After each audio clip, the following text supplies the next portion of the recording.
Chair Jackson, we are now live. Greetings, one and all. Welcome to the October meeting of the Lacey Equity Commission. We have a quorum and we'll proceed with our meeting agenda for the evening. The first item being that of the approval of the agenda, previous meeting minutes, and the consent items. Is there a motion? I make a motion to approve the minutes from last meeting or excuse me, the agenda for the meeting.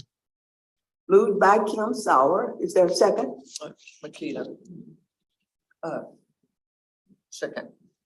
Seconded by Annie. Very good. Thank you. Any discussion? Hearing none, those in favor, please say aye. Aye. Aye. No. Abstention. Motion passes. Our public comment period, we have on the line Commissioners Kim Sauer, Christine Stallberg, and Marquita Hart. Are there any members of the public? There are no members of the public online, Chair Jackson. And are there any members attempting to attend by phone? No, Chair Jackson. Okay. Very good.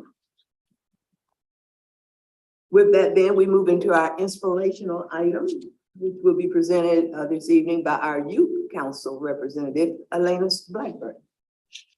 All right, so I decided to share a poem with you guys today that I wrote in 2020 during, the George Floyd riots and basically, the height of Black Lives Matter recently during COVID. Let me just find it.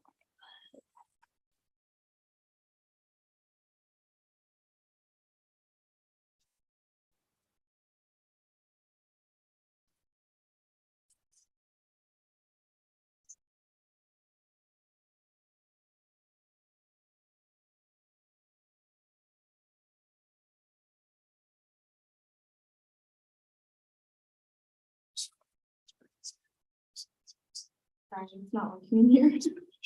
Sorry.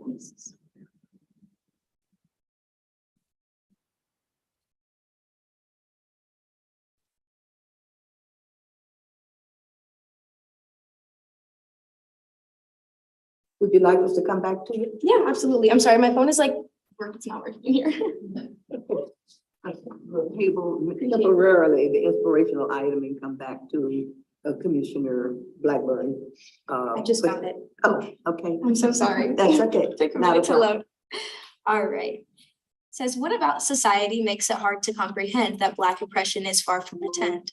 When I hear Black Lives Matter, I remember the strategic disaster rooting from the slave master. Broken homes from the outside in, they started from our bones and they advanced their way within, planting poverty and drugs until there was no other way. The system wants us gone and we refuse to be betrayed. Thus, we display protests and riots, while you remain silent and compliant to the oligarchy who skinned my brothers into shoes. It's a bad word, but sorry, triggered. Rape my sisters into being a Black woman was not something to pursue. We are seeking something new, not tear gas and a bullet bruise. Which side of history will you choose? Join the fight to make things right. Great. It's your own poetry, huh? Yes. Wonderful. Thanks for sharing that with us. Very good. Sorry about them. That's Wi-Fi okay. delay. Not a problem. That takes us into our business items, the first being that of the Housing Action Plan review. So Commissioners, I've got Rick Walk, our Community and Economic Development Director, joining us this evening. If you'll recall, a couple of meetings ago, we were talking about housing and affordable housing, and there were some questions about, what, actions the city and initiatives and programs the city was engaged in. And so I thought it'd be really helpful to bring Mr. Walk in here to provide an overview of some of the activities we're doing. And so with that, I'm going to hand it over to Mr. Walk. Thank you. And share screen.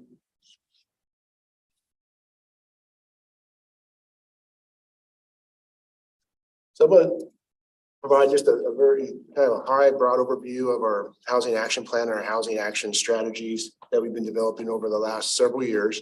And with the idea that there's a lot there and a lot behind it that we could always come back at a future meeting and go into a specific topic or specific details about it and what you'd like to hear. So With our housing action plan, we've actually started planning of our last update to our housing element of our comprehensive plan. Just as a quick aside, as we plan under the Growth Management Act and develop our comprehensive plans, we are required to have 7 elements. We can have optional elements on top of that comprehensive plan.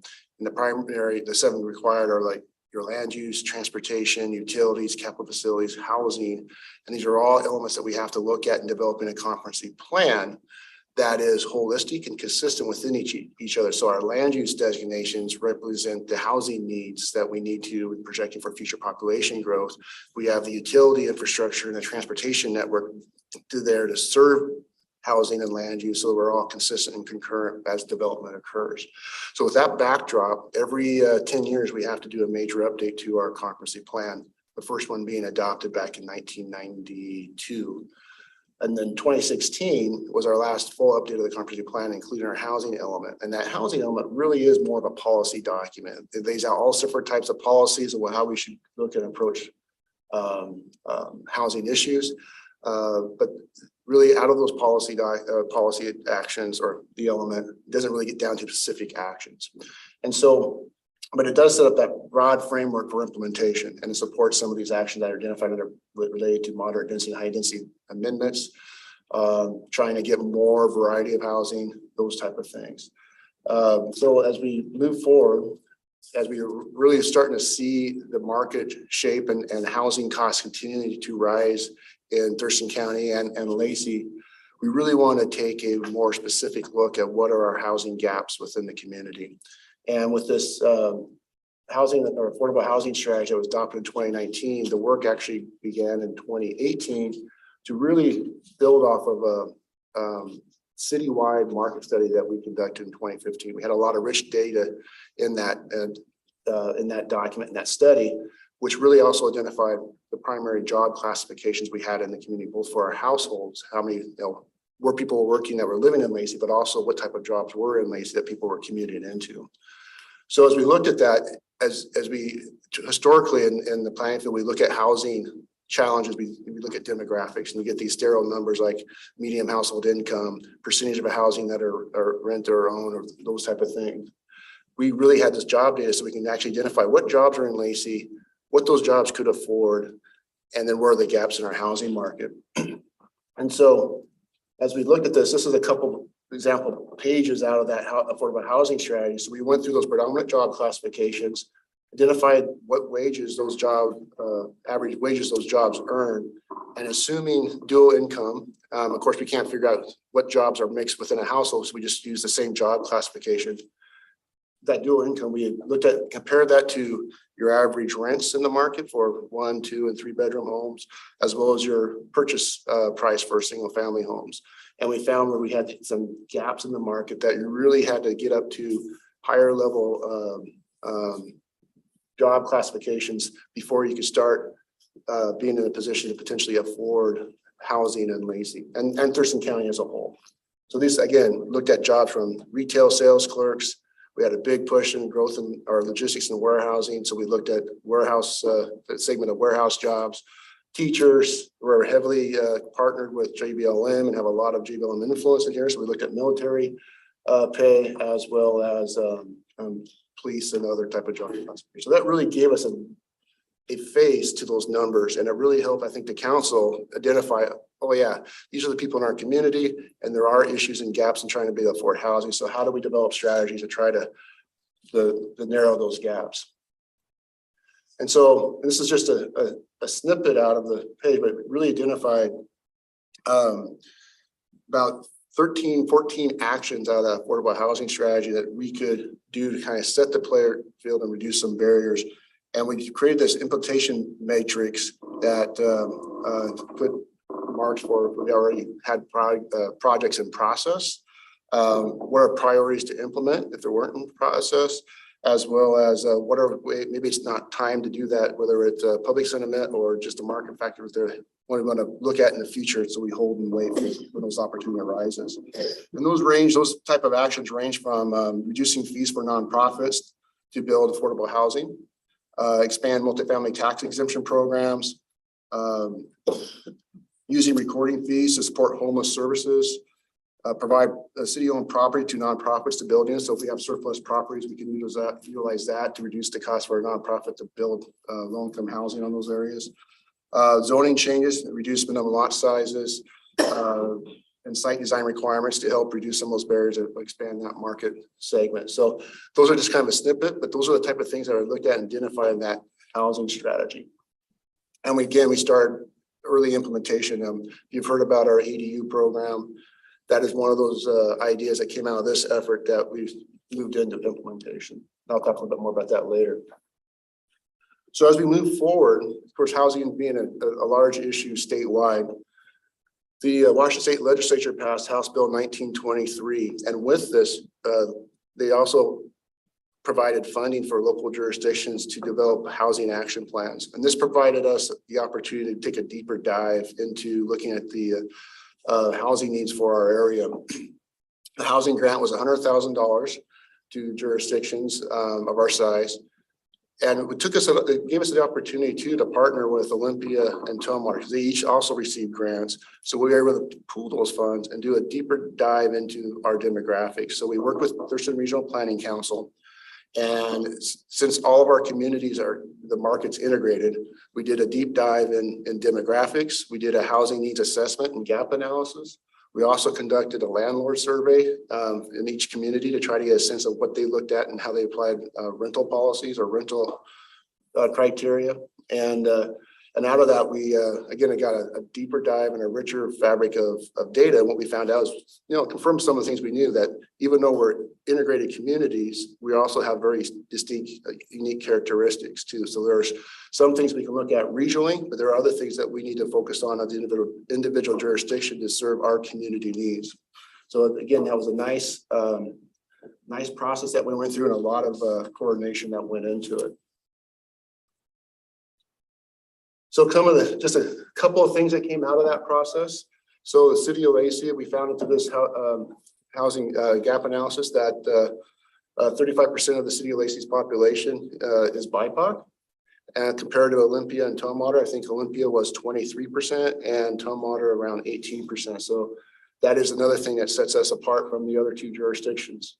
The other thing is that 46% of our, this is an older, I thought I had changed these.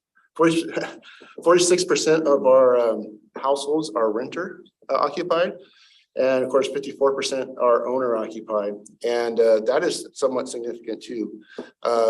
As comparison, Olympia is exact opposite. They're 54% renter occupied and 46% owner occupied. One thing I forgot to mention, a lot of this data, because the work was started in 2020. So you have 2018, 2019 data. So as you know, we've seen a lot of development, and specifically multifamily housing being produced in Lacey. So you're going to see those numbers shift a little bit in the next couple of years when we get back to update our demographics. But another thing significant is that 3% of the households in Lacey are either cost burden or severely cost burden.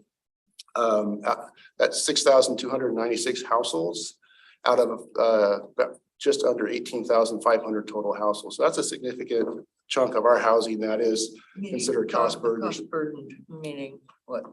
Cost burden is looking at household income and the cost of housing. If they're paying more than 30% of their rent or mortgage for their housing, that'd be cost burden. If it's more than 50%, then that would be severely cost burden.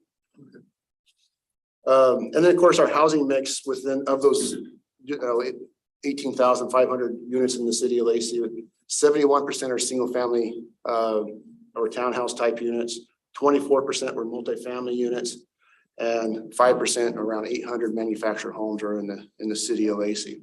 And again, that's significant mix. If you look at the renter occupied versus owner occupied numbers, that also demonstrate that just because you have a single family house that's produced doesn't mean it's necessarily going to be owner occupied. There's a significant number of rentals that are in single family homes as well. So I think that's something that as we look at numbers, we need to keep in mind as well. So as we developed this housing action plan and got all the demographic and background data together, we started assessing it. We started developing the specific actions, and mining that data, we identified 6 strategies that we should look at. And again, the housing action plan is looking at the housing market from the range of homeless all the way up to market rate, trying to look at the entire spectrum of housing. And so with those strategies, it became apparent that we needed to look at opportunities to increase the supply of permanent income restricted housing. We need to make it easier for households to access housing and stay in housing. Expand the overall housing supply by making it easier to build all types. Because again, we think about low income housing and access, but we also need to think about the internal dynamics of housing. There's as housing costs have increased and people, I guess, mature in their households, you don't see the movement of either downsizing or moving up to that next level because everything's stagnated. So that creates a burden of trying to create entry level. And so trying to figure out how you make the range of housing to get that movement internally so that you create more opportunities with that existing housing stock. With that, you need to increase the variety of housing choices, continually build on resource and collaboration and create partnerships, and establish a permanent source for funding for low income housing. And so trying to identify actions that fit within those broad strategy. Chair Jackson, Commissioner Hart has a hand raised. Hi, thank you. I was actually waiting to see if I would hear it, but I wanted to see if you took into account individuals who are just getting into the workforce or college students, as well as people who consider themselves entrepreneurs and the seniors. I think that all of those groups, when you're looking at dynamics, would pretty much fall into a similar category when you're thinking about housing.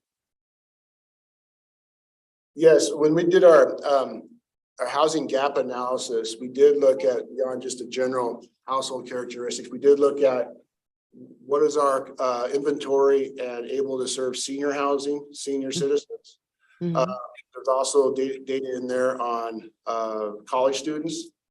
Then also, looking at poverty levels, and of course, that's also a category that identifies in some cases with college students as well. So Mhm. is that information in there, and some of these strategies, they range a broad gamut. And some of these strategies are creating partnerships. So one example of that partnership is we've had conversations with St. Martin's University and a private developer to look at developing off-campus student housing, for instance, for the college segment. And also you're going to start seeing probably unit types that are more studio-based to kind of reach those young professionals and college students as well.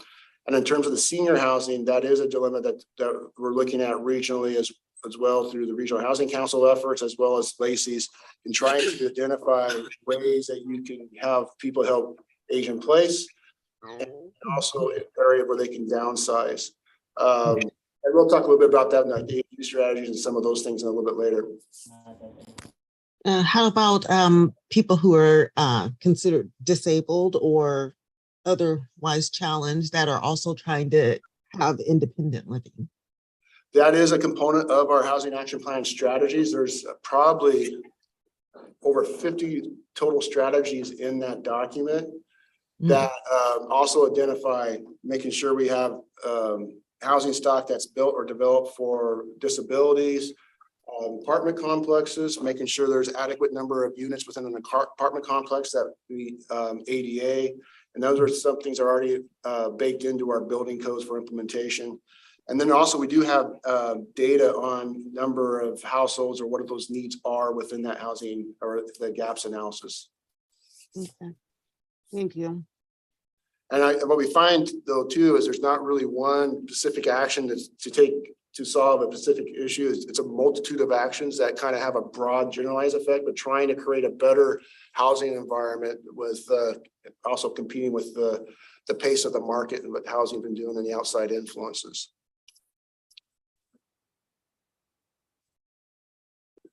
So again, actions in the housing action plan can be policy actions by the council or programs.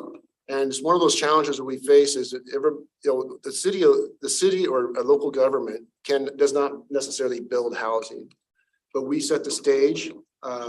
We help set zoning controls that will help facilitate private developers to provide housing. We also create partnerships or funding programs to work with nonprofits or low-income housing developers. So the city has to use those tools and don't have necessarily a direct effect to build housing in a particular location. And that, again, those partnerships are very important in trying to influence that market and facilitate other types of housing to be developed. So some of the implementation actions that we have taken, one of these things is setting the playing field. The council just recently adopted the low density zoning consolidation. We had 2 single family zones, low density 0 to 4 units to the acre, which only allowed single family housing, and then a low density 3 to 6 units to the acre, which allows single family and duplexes. We consolidated those zones, so now you can somebody can develop up to 6 units to the acre, and then with that consolidation, it now allows you to do, with single family duplexes, triplexes, and fourplexes to allow more opportunity for infill development, and it's trying to get a variety of housing stock. And then also with that, have design controls that help with compatibility with the neighborhood so that you don't have something that's out of character, but complementary to the neighborhood. And we see a lot of opportunity for the infill in our older housing areas or subdivisions or neighborhoods where you have larger lots and maybe aging housing stock that may be ready for redevelopment and infill. I mentioned that we've identified reducing building permit fees for low-income housing providers. The council has also extended that fee waiver to any developer that is willing to do low-income housing. So a private contractor could come in. It doesn't have to be a nonprofit to be able to, if they guarantee that they'll provide low-income housing or a portion of it, then they can qualify for a fee waiver. And this is something that's important because building permit fees can be expensive. It's about $6,000 per unit for a single family home.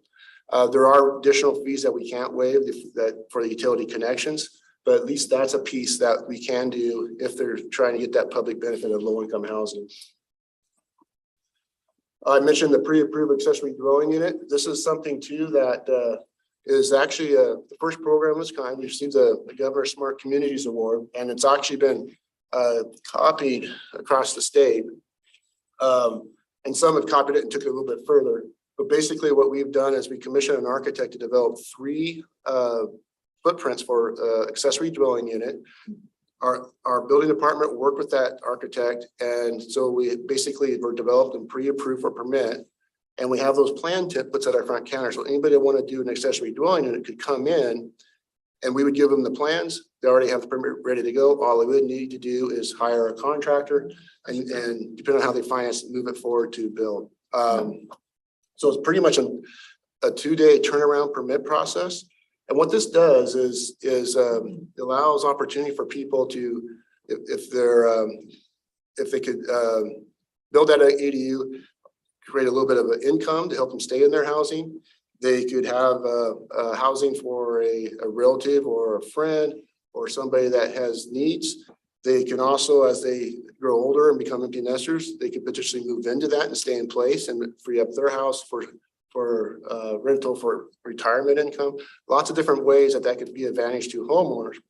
And again, when we launched this program, we identified about 3,000 lots in Lacey that just by their size and age would be qualified. So we did a direct notice of this program to those lots, and we had a good turnout in the informational form. Unfortunately, it was like a month before the pandemic and we lost a little momentum, but we're now getting ready to relaunch that program. What's the size of those homes, and did you speak to like homeowners associations and say, well, if someone decides to purchase and add to their lot, what's your policy? How do you look at it? We so the size range from, if I believe it's around 650 square feet to 900. I said there's 3 footprints, but they also have different design elements that really it kind of creates more 12 or 14 options, whether you have a pitch roof or siding type or windows placement. And then we focused the initial announcement to the older neighborhoods that maybe don't have active homeowner associations. However, we did reach out to HOAs, and part of our information is that they need to check with their local CCNRs and their homeowner associations about permissions as well, because while we can't enforce private covenants, we can issue a permit based on city standards. They do need to check with their HOA on the covenants restrictions that's allowed use within their neighborhood too. So we do provide that information. Yeah, and I just have one general question. It sounds as if you're saying that density is good. Is that the case? Because, and I'm looking at the building up in my neck of the woods. They're just clearing lots, areas and putting in multifamily homes and single family homes, and it's just everywhere in signs, you know, oh, 23, this is coming, and 20. The density is getting really, really thick and heavy. So is the plan based on, let's squeeze in as many units as we can in Lacey?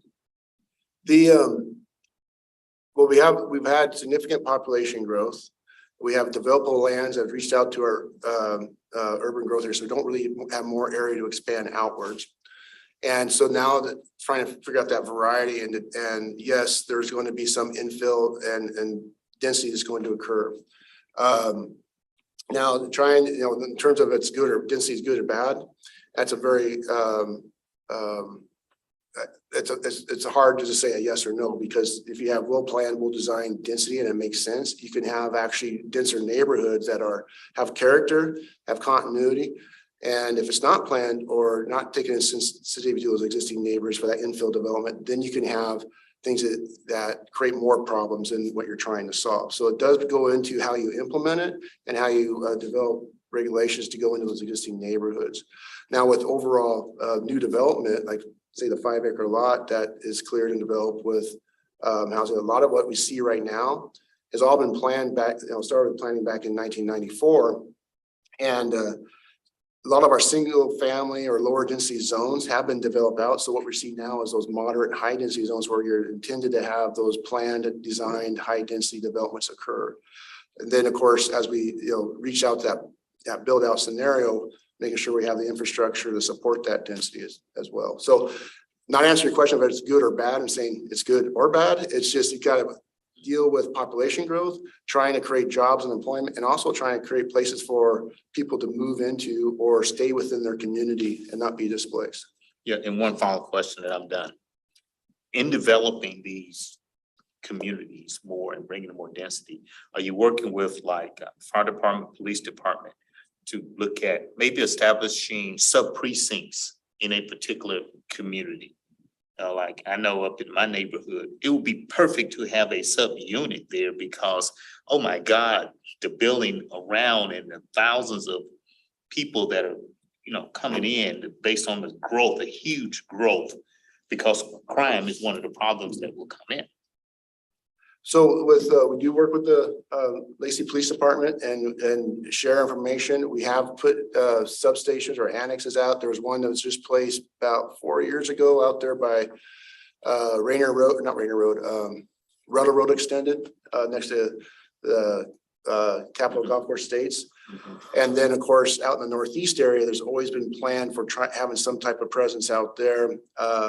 Work with the area around Cabela's and that master planning when that was part of the original development plans was to have some type of substation.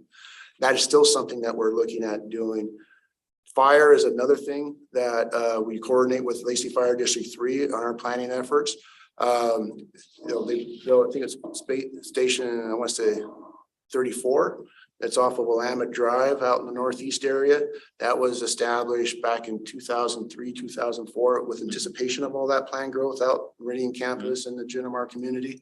And we're also talking to them about the potential need for another location as development occurs further east along 15th Avenue and the Hawks Prairie Business District. So there is that coordination, and the same coordination goes along with North Thurston Public School District as well. And a lot of their property purchase or future planning is based off our comprehensive plan and growth projection and land use projections. Okay, thank you.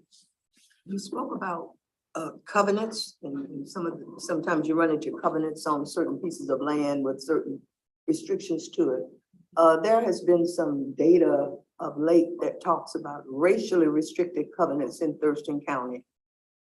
In your analysis and inventory, did you come across any tracts or plats of land in the Lacey and its urban growth area with any racially restrictive covenants governing it? We did think about 2-3 years ago, we did a search of all of our HOAs and their CCNRs and didn't find anything that referenced those type of issues, the racial restrictions or anything of that nature. There were some in the broader outside the city of Lacey, the larger county area, but we didn't find anything in the city of Lacey.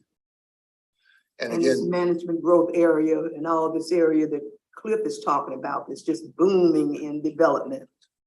yeah, I'm not aware of anything out in our urban growth area as well. I know very north, I want to say, outside of our growth area along the water, there were some areas up there that had those CCNRs that we passed along to the county. But we didn't find anything within the city limits.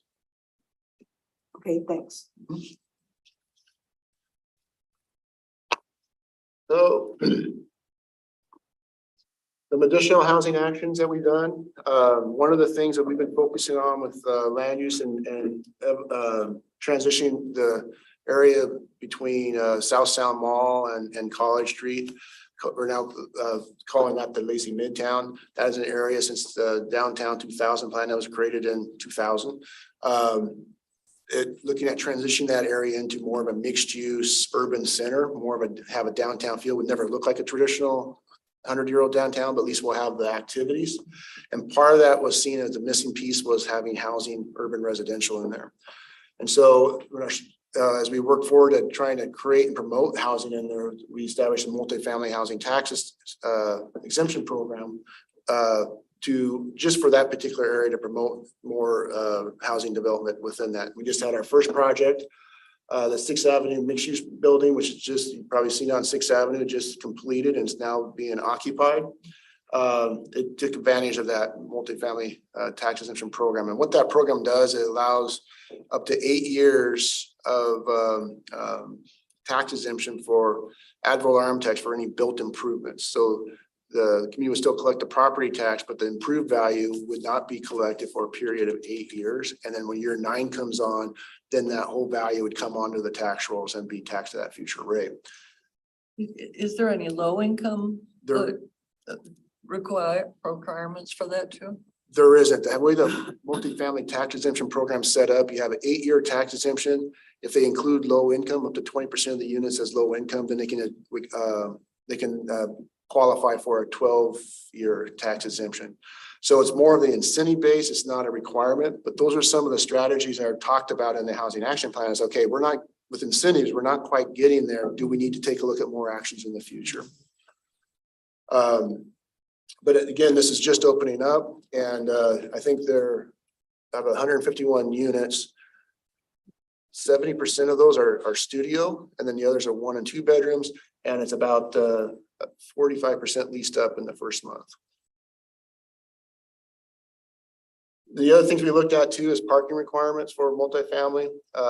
We have a standard ratio of 1.5 spaces per unit, but looking at unit counts, or excuse me, bedrooms, number of bedrooms in a unit, we're now looking at parking based on that number of bedrooms. So if a project does primarily studio apartments, they're not going to need to be over parked and then utilize those land resources for other purposes. And then of course, if they are more 2 and 3 bedrooms, then we make sure the parking of course doesn't have impacts on the surrounding neighborhoods. And then of course, we're looking at launching an energy efficiency program, because while this is where climate action planning and housing comes into play, you have a lot of older housing stock that utility bills they're not efficient, so utility bills are higher, could price people out of rent over time or mortgage payments. So trying to identify ways we can improve those the energy efficiency of homes, and also cross-pollinate with our climate action effort and meet our housing goals as well. And then these are other actions that we're looking at implementing, kind of a higher level, providing funding for renovating and maintaining existing housing that serves low-income needs or residents with disabilities. I mentioned the reduced fees for private sector. Partner with trade schools to provide renovation and retrofit services for on-job training. Establish a program to preserve multifamily or mobile home parks. This is a key piece, especially for our retirement age and senior citizens. And making sure that's something we'll be looking at probably in the next year and a half, is how do we preserve some of that manufactured home stock in good quality manufactured home parks. And then, of course, the county, Thurston County adopted the countywide home fund. So now we're working with the Regional Housing Council to figure out how to implement that home fund to start funding projects for low income use. So that's a quick overview of a very high level conversation. So let's stop right there and see if you have any more questions. And I'll be also, just to say too, I'd be happy to come back on a specific topic and go either at more detail or whatever the commission would like to hear in the future too. Hi, this is Kim Sauer, Commissioner Sauer. So first of all, thank you so much for the great information. I learned a lot. And so I'm just wondering, you know, a lot of your plan sounds just wonderful. And are those, can you just make the decision based on need? And I mean, does it all comes from the management's plan, or do you require like voter approval before you even think about what was that smart?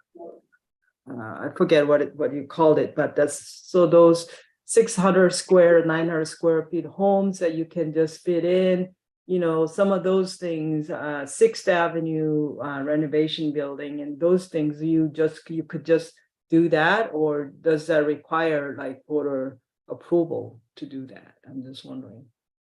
So the for a project to be implemented, you know, first the city council will need to approve the policy, and then also depending on the particular action, may have to approve the programming or the development regulations for that. And then, for example, the ADU program, they approved the policy with adoption of the affordable housing plan. And that gave us the ability to develop the details of the program and get budget approval to hire and go out to contract and hire the architect to develop the plans. And then the implementation strategy, of course, we brief the council and make sure that they're fully informed. And then once that's done and we produce the plans, they're finalized, then it's a matter of being administrative over our building permit counter. And our plan, and so somebody could come in. Now the staff has the ability just to work with their technical expertise to work with that homeowner on how best to apply that ADU to their property. And it does have to go through some site plan. That's the only thing we don't do. We have to make sure setbacks are met and that there's sensitivity to surrounding neighbors and yards as well. On the 6th Avenue Place piece, that's another thing that as you know, we adopted the sub-area plan of the Woodland District Strategic Plan. Then adopted the development regulations at the council level. So all that set up and sets the playing field so that a private developer or the property owner could come in and they have basically the playing area, the rules of engagement to be able to develop that property in that fashion. So that's another thing. And we look at the permits and we make sure it meets all of the city's regulations at the staff counter as well. Does that answer your question? Yes. Great, thank you. John, is your hand up? Did I? Sure. I John. would just like to briefly mention the something I've mentioned before to other folks we brought into commission meetings about the equity heat map. That is something we're working on. And I'm wondering if that's a resource that you might also find valuable and informative for the work that you do for the city. So I'm not all that familiar with the equity map. I know we've looked at equity mapping partly through the regional work on developing the gap analysis and looking at areas that have more vulnerability to housing prices as well as climate action efforts too.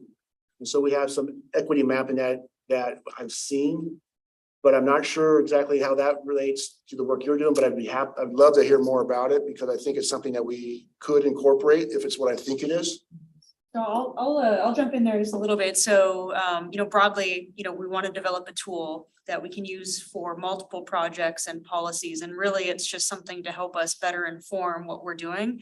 And so, Commissioner Hedgewood, to your point, yes, we want to work with all of our departments to get the information that they have and also to find out what they might need to make better decisions. And so when we do start work on the equity map, we'll certainly be bringing in community economic development, public works, and a multitude of teams, parks, recreation, culture, to get, insight onto what kind of layers on an equity map would be really useful for them and how might they be able to use the tool in the future or even augment the tool in the future as they get more data.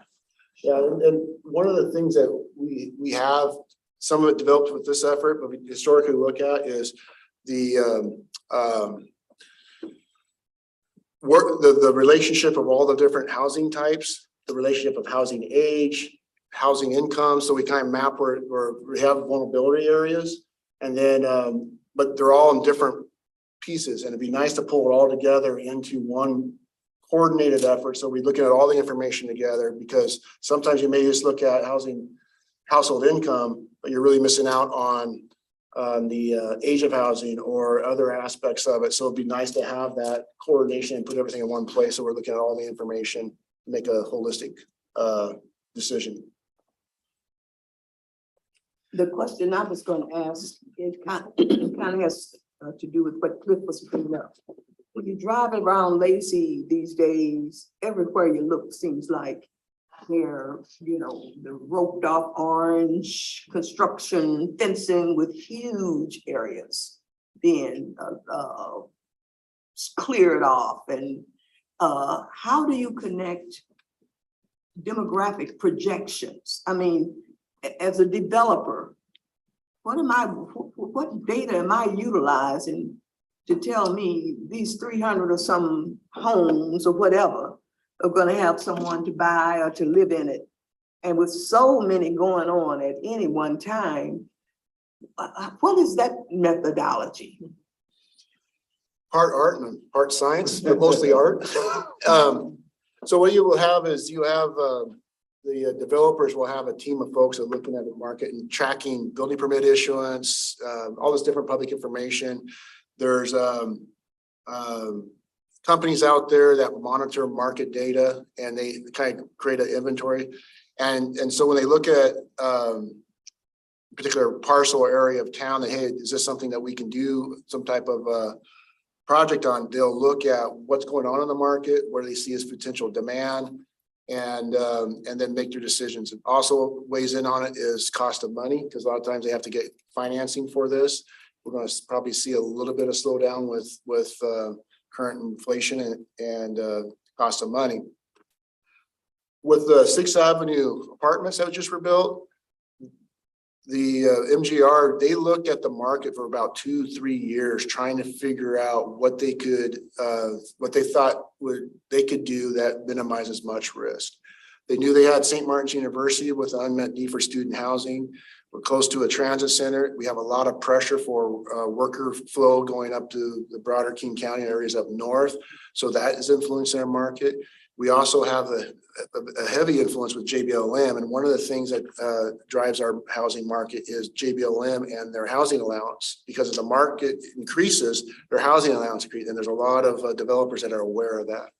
And so trying to pace that. So that's why they just purposely designed something that's really not in the market in terms of your typical older, 10 years ago type of apartment complex that we call garden style, where it's kind of the walk-up apartments, that they looked at more of a studio base with a couple 1- and 2-bedroom units, but primarily all studios to look at that younger workflow, that student housing, those type of things. So it is they do a lot of work and dive into what would reduce as much risk to make sure that they hit the market.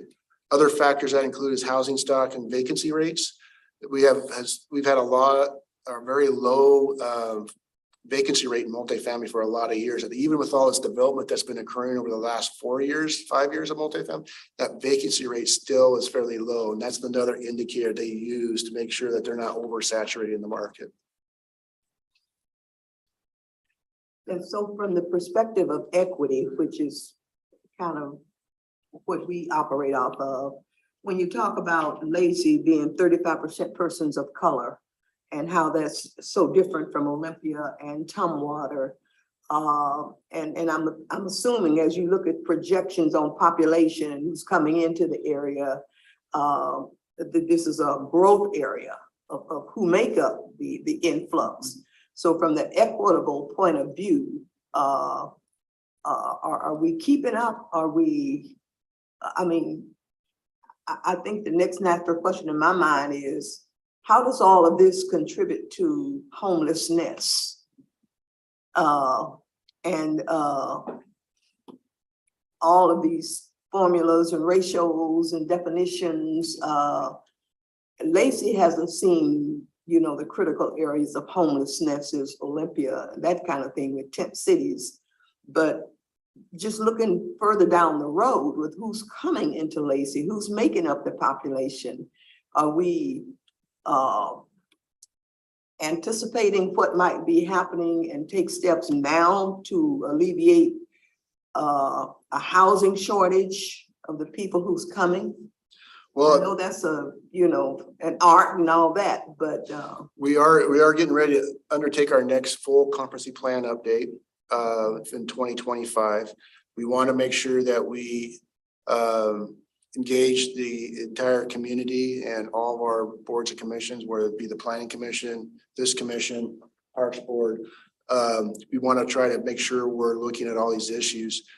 And right now we know that we need, with our population projections, we need, we're severely underserved for housing. And it goes back to balancing these concerns of locally too. It's like, well, we're getting more dense, and what's that do for our quality of life and shape of our community as well? So those are all questions that we're going to be wrestling through over the next 2 or 3 years as a community.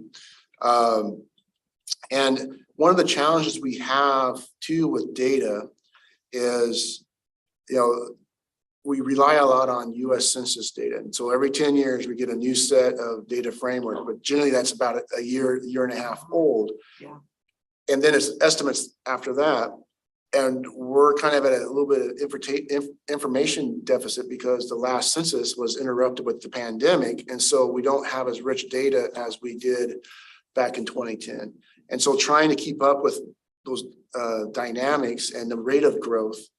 For instance, in the last 3 or 4 years, I think we produced somewhere around, I want to say 3,000 multifamily units, and we got another 15 in the pipeline. That's a lot of change occurring in a short amount of time to try to keep up and monitor how we are dealing with or working with the equity issues, the needs of our community.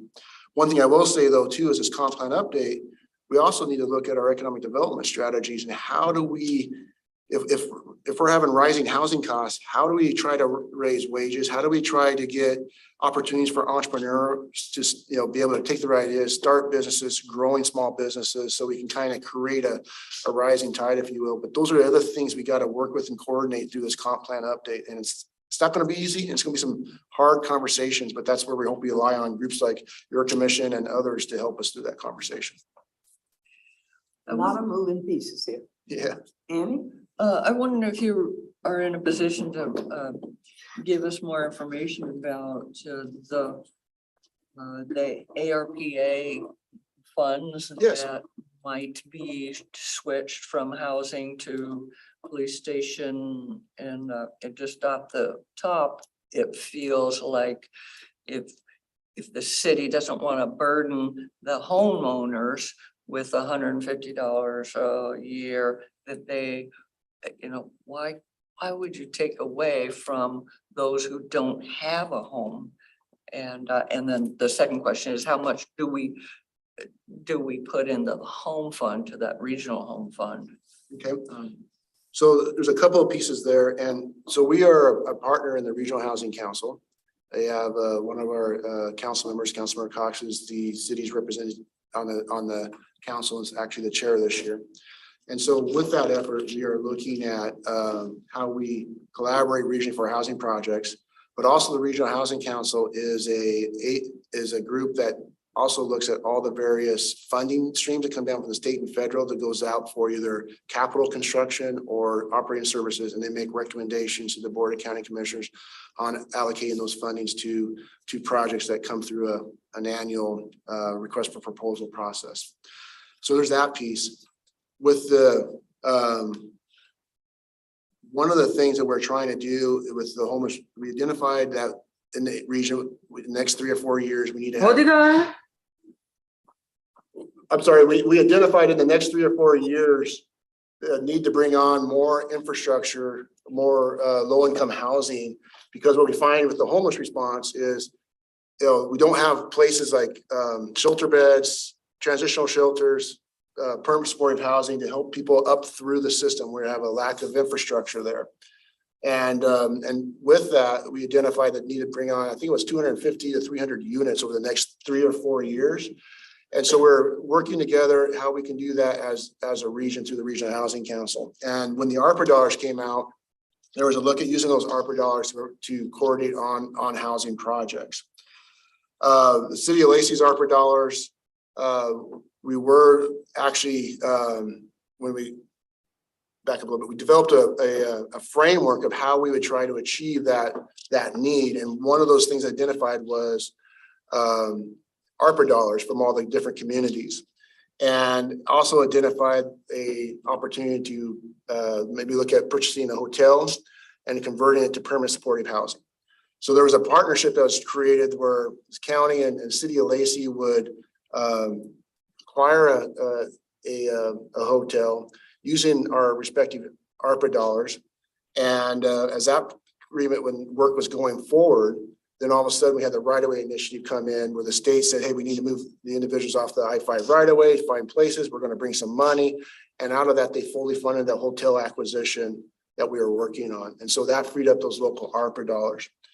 Now, going forward, yes, we pivoted those ARPA dollars to maybe look at shoring up the funding strategy for the future police station, but doesn't mean we won't be committing dollars back to that regional project that makes sense for the region, bringing on permanent supportive housing. So there's still, even though it may not be labeled as ARPA dollars, we are working on providing funding to help with that partnership to develop a regional project with Olympia, Tumwater, and Thurston County. So Could you need that money now to start the police, and then later in the next 2 to 4 years, you'll take out a reserve? Or- yes, we need to spend the money, or at least have it contractually obligated by the end of next year. Also, if we're splitting that money, ARPA dollars up and provide it to another project, then there's the potential of tracking and counting and audits. So look at be cleaner, just to apply the ARPA dollars to the city project, initiate project, and then look at other ways that we could bring other funds to the regional partnership. And so we're not pulling dollars necessarily away. It's just re-identifying which dollars are going where, if that makes sense. Yeah, it doesn't have a good look to it, especially when we may have cleared our right-of-way people. I mean, I don't know, you don't have the state doesn't have the hotel yet. Yeah. Right. No, we're right in the final stages of negotiating a memorandum of understanding with the state, and then that would move forward to setting up a contract with the actual purchaser. And so with those dollars coming in, again, all the jurisdictions in the county received ARPA dollars. We're the only ones that have our full allocation, have unspent up to this point. And that's the $6.8 million to the City of Lacey. You have the other jurisdictions, they all took their ARPA dollars and spent it on different things. Some of it housing, but others were other community needs. And I think that's what's also being looked at for Lacey is we got this money, but we want to put some towards housing, but we also have City of Lacey needs that need to be addressed as well. So how do we work with that funding to be help supportive of a regional housing project, but also work with the needs of the City of Lacey, much like the other jurisdictions have done with their money. Yeah, it's just hard to understand. I mean, I understand that the state is coming in, picking up basically a piece of our issue. I mean, it's their issue too, but then what is the City of Lacey? Where is that money? what money is being put in? What we're looking at putting in. Because I it can come needs, back and- it seems like it needs both. I can come back and give a specific presentation with the work at the RHC. And I can, then I can have all the funding components of that potential proposed project. But we're looking at putting in the equivalent amount that Thurston County's putting into the project. And that could be up to around $3.5 million. But again, it's one of those situations where you have dollars that meet for local needs. How do we use some of that for local needs and regional, and some towards a regional effort, very similar to what Olympia and Tumwater did. They didn't spend all their ARPA dollars on regional housing issues either. Commissioner Clay, one thing I would add also, and Rick spoke to the creation of the Rights of Way initiative, but that also, was, city leadership reaching out to the state Yeah. for leadership on those as well as other regional partners and other jurisdictions around the Puget Sound as well. And I think the second part of your question, Commissioner Clay, was about the home fund and what we anticipate home funding will bring from the city of Lacey, and then perhaps Ricky could also talk about the greater Thurston County area. Yeah, so the home fund, it's every local jurisdiction had the opportunity to enact a local home fund. The county decided to act a countywide fund, and so they're acting first. Now the city of Lacey cannot impose its own tax for its own use, so we're tied to the countywide home fund. So that is a portion of sales tax that goes to the county, and through the Regional Housing Council with those collections, then they will be used for local projects, both for I think 60% for a minimum of 60% for capital, and no more than 40% for operations can be used out of the home fund for future projects. And the idea is it's an effort to have a funding stream year to year that you can fund various projects that are being proposed by local low-income housing builders or nonprofits. Again, Olympia adopted their own home fund several years ago and established it. And the city of Lacey could have done that too before the county action, but decided to go with the county action as a countywide effort versus individual Lacey. So you're pooling all the dollars. So the contribution by the city of Lacey to the home fund is the sales tax collection that comes from the city of Lacey. And then also our work at the Regional Housing Council table, providing staff support for managing the process and getting ready for its implementation. You have to set up a advisory board. You have to set up that decision tree structure for call for proposals, how you score those proposals, and then make recommendations for funding. And that will actually kick off next year. So this fall, we'll be looking at forming the advisory boards, issuing the first RFP under that home fund, and then hopefully by next spring, we'll be making recommendation for the first set of awards out of that fund. Okay, yeah, And just add a Clear little bit something more up. on that, and Rick, I don't know if you have some estimates on it, but it's 0.1% of a sales tax. And we have a very similar one with our transportation benefit district. And so we're looking approximately, and this is just an approximate, right? This is sales tax is highly volatile. So what I'm saying is don't take it as, a perfect estimation, but around $2 million from the city of Lacey area would be collected for the home fund. Is that correct? Yes, yeah, and I couldn't remember the exact number. It's been a while since I looked at them, but then also it's besides Olympia, one of the larger contributors to the overall home fund, that tax collection. And then of course, Olympia has their own, but they're working on an MOU with the county to merge their home funds. So Olympia is going to retain a portion of it because they already approved some funding already that they need to manage and monitor, but the rest of that will go to the county fund to be administered through the Regional Housing Council. Okay, great. The point that Annie was raising about,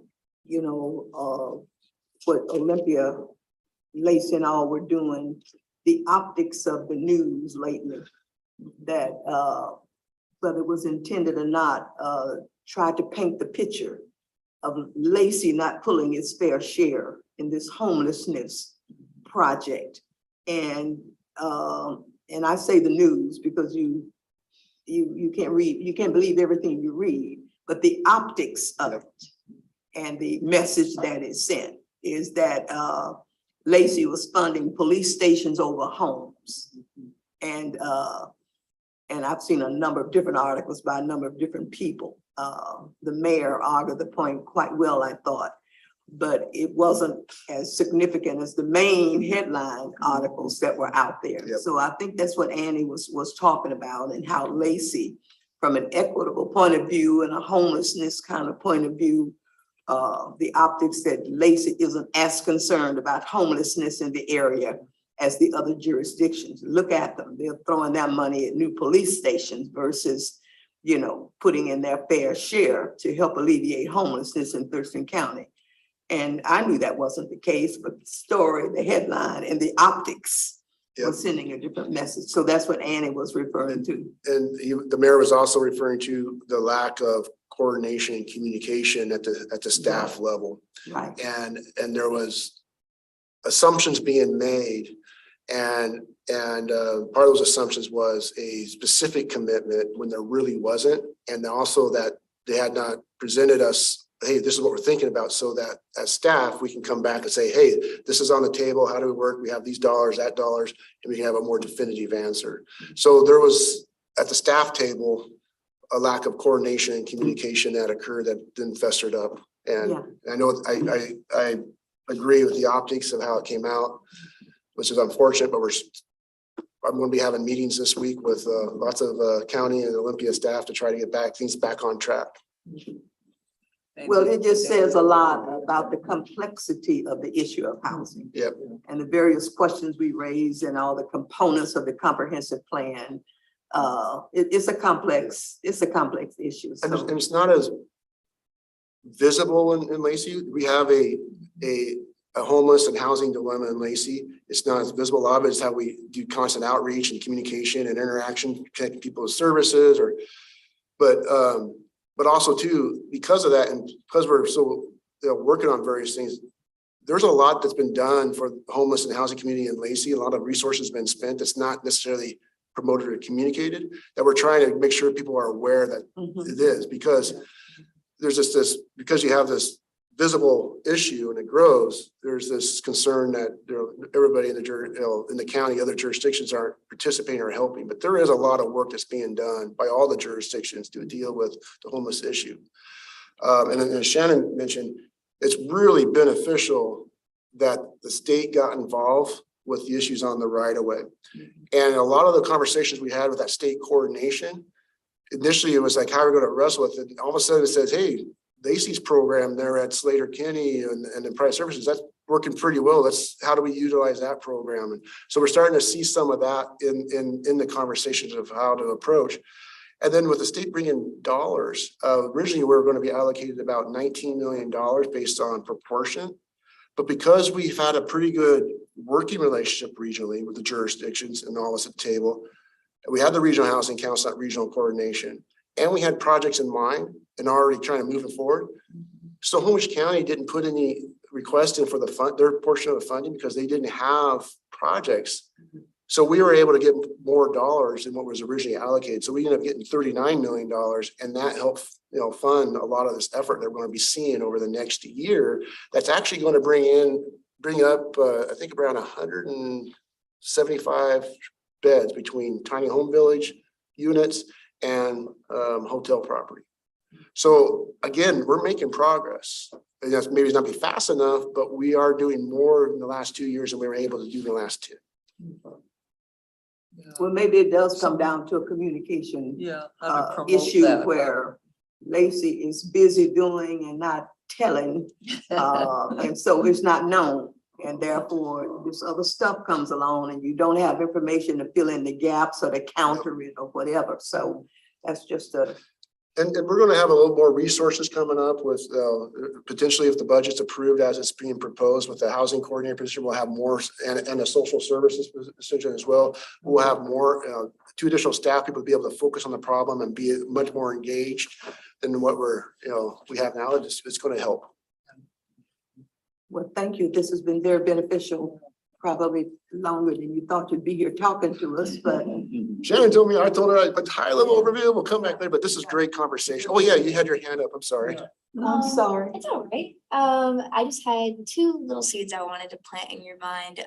Obviously, there's like we were talking about, there's so much that goes into these kinds of things. And, you know, a main question for me is like, as many homes as we put in, are homeless people going into these homes, you know? So I've been studying the words of Karen Lifton. She's an international relations theorist and a professor at the University of Washington, and she talks a lot about Gaia theory and eco villages. You know, her words could tell you a lot more in detail about the topic, so I'm just gonna tell you her name and the word eco villages and let you guys go do your own research. But they're definitely, because you were talking about, you know, taking more holistic approaches on, you know, how we create homes, but also sustain our environment. So eco villages are literally what that topic itself is, what eco villages are all about. So I highly encourage you taking your team to, you know, like study those kinds of things. Also, a couple of years, well, actually like a year ago or so, I had this client. I am a hairstylist, and she was kind of crazy, not gonna lie, but I learned things from crazy people. I learned things from everybody I meet. And she said, me and my husband, you know, once we're done here in Washington, we're gonna go to Hawaii and build a Sakab home for super cheap and just live on the island.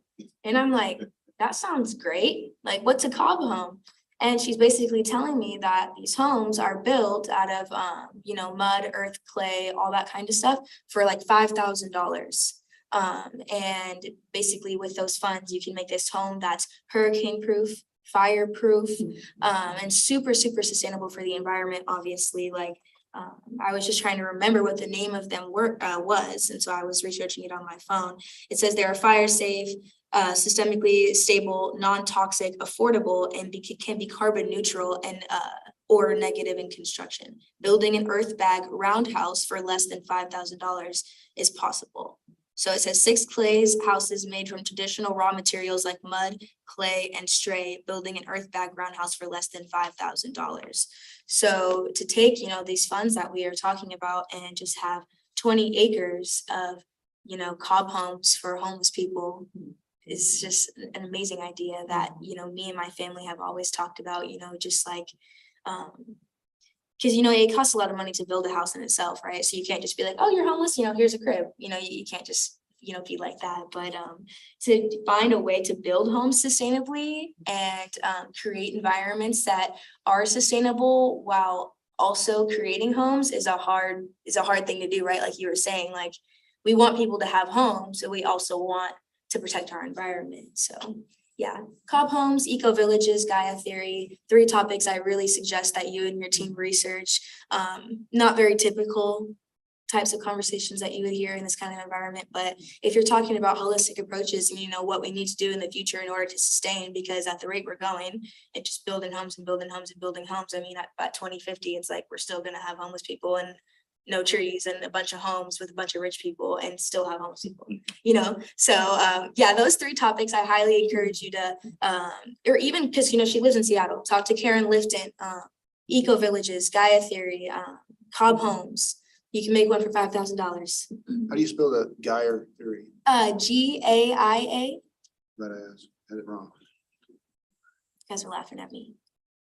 No, I'm sitting here thinking, out of the mouth of babes, that saying, and then thinking outside the box.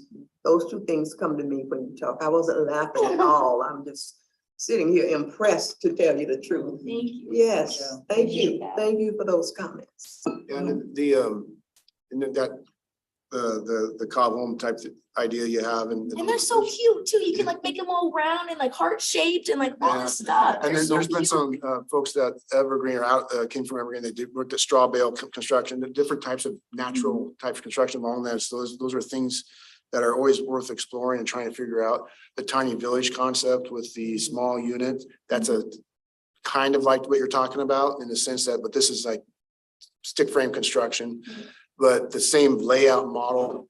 The challenge too with homelessness is you have somebody trying to intervene somebody that's starting to go into, or a family is starting to go into homelessness, is the best time to get them Yeah. back and rehouse. Yeah. Because the longer you're out on the streets, the more you're at the elements, everything else that comes with it. And then it makes it more difficult because then you got the issues of mental health and addiction and other issues that create problems. So trying to have those spaces for that rapid rehousing concept for people to either stay in their house with rental assistance or mortgage assistance or go into a rapid rehousing. Those that are been out there or have other issues. Those are the other pieces that come into this, as well as how do you bring social services, mental health, addiction services to help them get stabilized and then set that infrastructure up. And like you just said, those are great concepts because you need to set different styles in housing because everybody has this vision that everybody's going to get back into housing and live in a home, but not everybody can get there. And they need to be able to stay in a spot that's good for them. That gives them the needs and the ability to be able to have as much of a quality of life as possible. So I appreciate, I'll look up, I've heard Karen Lifton's name and I've heard about the Eco Village, but I haven't got into in depth about it. So Yeah. I'll look that up. She hasn't really touched on Cobb Homes at all, but like I kind of tied those two things that I know when I was studying eco villages about Cobb Homes. Like I envisioned an eco village of like 100 acres, 20 Cobb homes and a community farm and all that type of beautiful stuff. Because as of right now, for being realistic, the way we are building homes is not sustainable for a long time. Yeah. So we gotta start doing something different. Of course, a lot of bougie, consumptuous Americans aren't gonna love the idea of living in a small Cobb home. But obviously, there are a lot of homeless people who live outside who would really appreciate that. So And having that independence, not be in a group shelter or other places where. And being having that you can build space. a home for $5,000, you don't have to make the rent $5,000. You know, it's not only is it cheap to build, but they would be cheap to live in because it doesn't cost so much to keep it or, build it or make it or, keep it where it is. And Well, maybe when the new review comes up in 2025, there will be some section called alternative thinking or outside of the box, Yes. Yeah, who knows what would be added to the list in the next 3 years to be considered, because the tiny houses and the small homes didn't used to be No, in the mix of thinking, and now here it is. they So, can last for thousands of years. well, Rick, this has been great. Thank you Yeah, very that much. was, and I love the conversation. I mean, this is the type of thing that we get new ideas, we get informed, and I really do appreciate the conversation and the questions. And so, and anytime you want to come back and talk a little bit deeper dive on some of these topics, because Regional Housing Council, there could be some good things happening there with their governance. There's our homeless response system, a lot of different things that we can talk about in addition to just the general comprehensive planning efforts. So Chair Jackson and Commission, I can attest that Rick will be back quite a bit in the future, especially Rick mentioned, the comprehensive plan process that's going to be starting here. And so he'll certainly be back, to discuss that.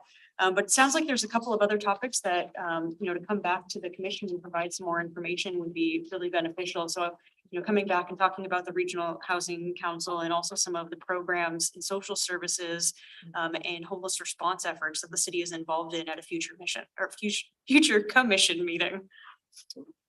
Great. And if you're interested, I can send you links to the housing action plan, the landlord survey, and the gaps analysis that you can kind of go through that information at your leisure if you wanted to. really.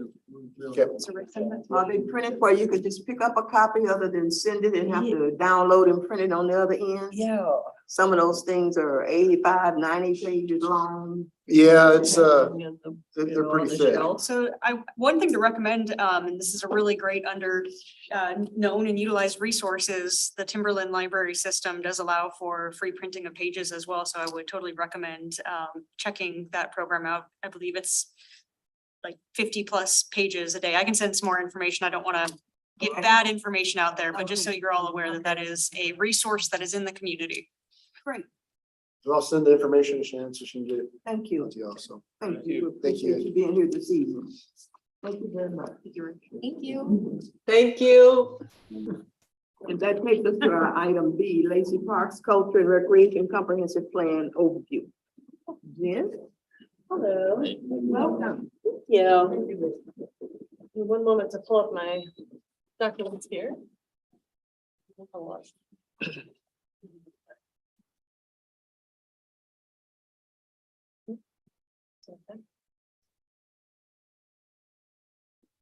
Building all the animals in my yard. Deer. Or, Comes on. or coyotes. They don't know where to go. Right, know where it is. I am going to open these. Slightly building those on. So, every time I think of a different direction, I have to change. Yeah. So All right. Right, the new scat. It's a pleasure to be here tonight. Thank you for having me. And Rick had a perfect segue to my topic because I'm one that you'll be seeing quite a bit more of as well. So we'll be spending Okay. some quality time together. Comprehensive planning is like that. And speaking of a lot of pages, the current plan is 100 pages plus all the appendices. And so it is a very large document. So we'll be taking it in chunks. The first of which we'd like to take a look at tonight. So as you know, this is the Lacey Parks Culture and Recreation Comprehensive Plan Update. The recommendation for this evening is not looking for action this evening, but to get your wheels turning, get some initial feedback on the vision and strategic goals. And I'd love to hear your recommendations. The Commission on Equity did review the public involvement plan at your April 25th meeting. So I have been here before on this comprehensive plan topic. And a little bit of background, the Lacey Parks Culture and Recreation Comprehensive Plan gets updated every 6 years. It's part of the overall city's comprehensive plan, which Rick's department oversees. And those plans, that plan gets updated every year, with the exception of the major update that's going to be happening there. But we're on track for an August update of the Lacey Parks plan. And that will keep us, that's August of 2023. And that will keep us eligible for grant funding. It'll also, this is our guiding document for the Parks Department. And basically everything we do, and a huge part of it is that input that we get from the public on what they want to see, future vision in their park system. But also for facilities and services, we look at demands and needs, we set goals and policies, et cetera. So the full plan, I gave you the link so that if you wanted to take a look through it, in addition to some of the, setting goals and policies, what's also in there is level of service standards. It's also divided into park planning areas of Lacey. And there's also prioritized actions based on what we hear from the public. So those are kind of the main components of the plan. And then recognizing that the city and you all, the Commission on Equity, is currently working on the diversity, equity, and inclusion strategic plan. These plans need to obviously overlap and include, we want to include from the DEI strategic plan language and insights into the Parks Comprehensive Plan. And so that's the other reason I'm here, and we'll be continuing to come back. So as a first step, like I said, we will be taking a look at the draft mission, vision, and strategic goals. And what I'd love to do is just pull the document up on the screen and just make some edits, as you guys have those insights. So, but that's actually the third item, that attachment that we're going to get to tonight. First, I wanted to just show you something that we're working on. And that is, I talked about the planning areas, and there's a lot of maps in the plan. One of the things we're working on currently in the plan, our level of service standards for parks and access to parks is a 0.5 mile radius of every resident. That's the goal, is to have a park or a trail. But typically in the past, the 0.5 mile radius has been measured from either the middle of the park or the boundary of the park. And then, just as the crow flies, kind of an exact circle around that area.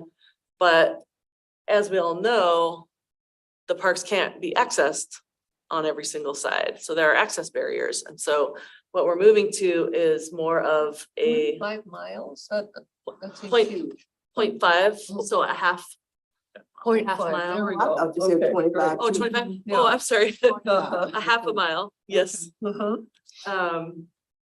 And so, yeah, we're moving to, and so this is a draft of what we're looking at. We're working with our GIS department to actually figure out like where are the access points of the park. So these are the dots here that you see. And, you know, what's a more accurate look at what the access looks like. So we'll have some different shapes, but that's something I just wanted to make sure you knew that we were taking a look at. And then the other thing I wanted to share with you tonight, and this was in your packet as well, is the Energize Lacey survey results. And so we did come, like I mentioned earlier, to the Commission on Equity with the public involvement plan. And one of the big components of that plan was to reach out with a survey and be at lots of different community events with the survey.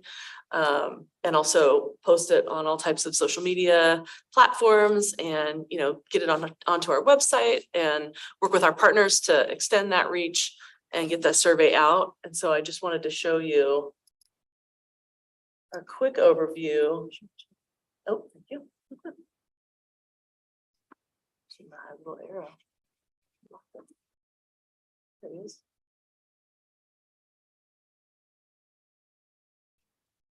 Weird, I can't see the arrow. Don't know where. It wasn't there, it was in you. Okay. I think to see the notes, I have to leave it in this format. So we did have 685 respondents from this survey. And we asked what indoor recreation opportunities are important to you. So you can see a recreational pool came to the very top. Followed by indoor playground and indoor sports court. We asked if you could only select one, which would it be? So again, the recreational pool came to the top. Question 3, if Lacey could get a spray park, where would you like to see it located? And so 36.1% said Southwest Lacey, 29.1% said Northeast Lacey, followed by Southeast Lacey quadrant. What is a spray park? I'm sorry. Oh, yeah, no apologies needed. So a spray park or a splash pad is a water feature that kids Oh, can Got it. run Been there, through. done that. Yeah, there's one on the west side of Olympia. That's probably our closest example. And basically, so I don't think you were here actually when we talked about the survey prior. Essentially in 2021, we had gone out to the community to see what the top priorities were. And then in 2022, we wanted to confirm what those priorities are. And so we asked more specific. So we heard you wanted a spray park. Now where would you like to see it? Those type of questions. And then Great Cuyo Park was a huge priority. That's a new park space that's going to be open here in 2024 to the public. So we asked what future components of Great Cuyo Park are you the most excited about? And we found that people wanted more trails and the preservation of outdoor spaces. They also wanted a larger playground and a fitness loop. Where is that park located? So that park is located, it makes up the northwest corner of the city of Lacey boundary. If you go, so you know where Carpenter Road meets Hawks Prairie Road? And there is park property on the west side and the east side of Carpenter. Goes down into that. Yeah, so if you come off of Dram Road, and you were going Okay. north towards Hawks Prairie Road. Yep, and so if you look to the left, just like you said, you kind of come down a slope and before you go up the next slope, you'll see on the left, there's a big field. So that was going to be developed, but the city was able to buy it in 2011 for park property. Yeah, it's so beautiful. I mean, I could just go on and on about it, but it's there's a lot of natural areas and creeks and wetlands. And so it's great that preservation of outdoor spaces is a priority for the community. That project aligns quite well with that. If you can only select one, which would it be? Preservation of outdoor spaces. Oops. And then we just asked, just in general, what else, if people had on these questions up above, it was the fill in the blank. And so we just made a word cloud just to kind of give a feel for what kind of responses we got instead of listing them all out. So it, you know, we saw that people thought parks were important, outdoors were important. Question 9, have Lacey recreation fees ever been a barrier to you or your family's participation in a program? And we got a 78.3% no on that one.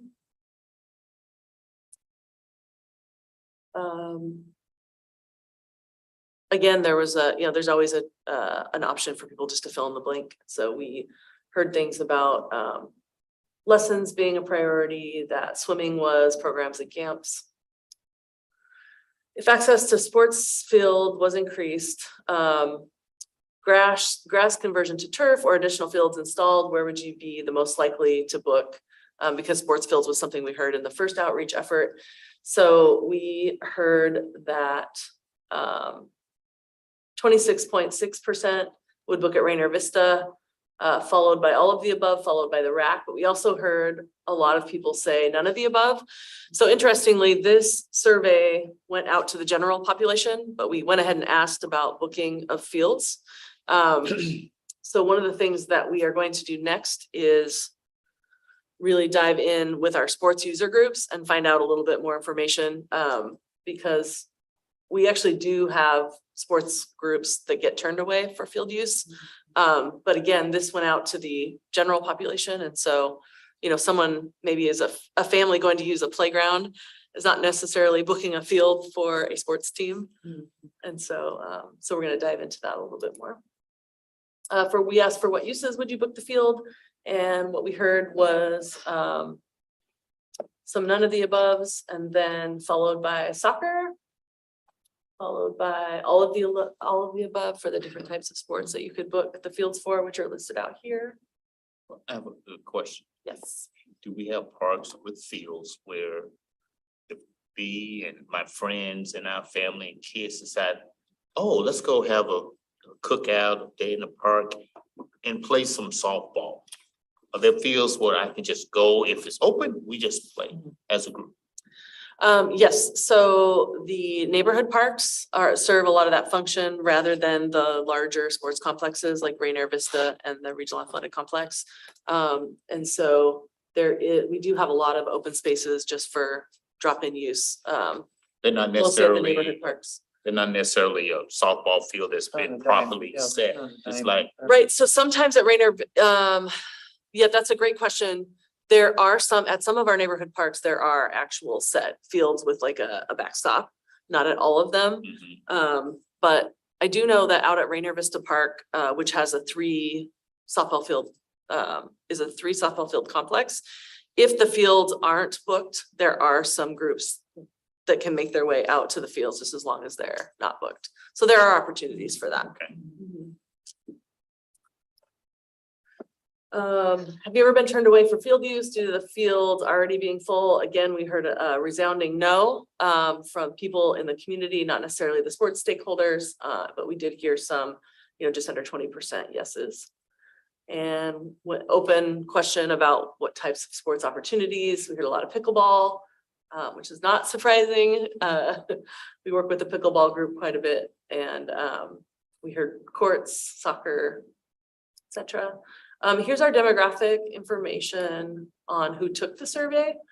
And so we got the greatest response from those ages 35 to 44, as you can see here, Families. followed by the 25 to 34 crowd.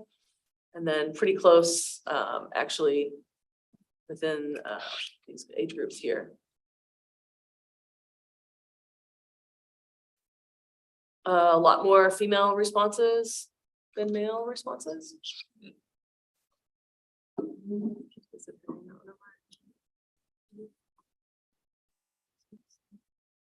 Did I skip one? Thank you. Oh, here's our race. So 76% white or Caucasian, followed by the 9% 2 or more races. And then I did put down in the notes, I don't know if you can see them.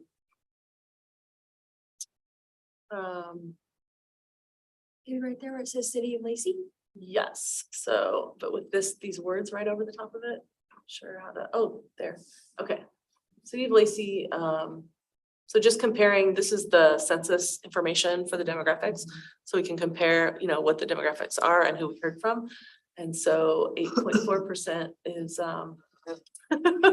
really fumbling through this, trying to read.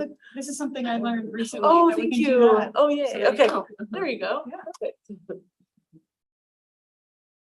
Okay, so yeah, so here are the City of Lacey demographics, 8.4% are 2 or more races, 5% Black or African American. 0.8% American Indian or Alaska Native, 9.9% Asian or Asian American, 11.4 Hispanic or Latino. I need to do this guy.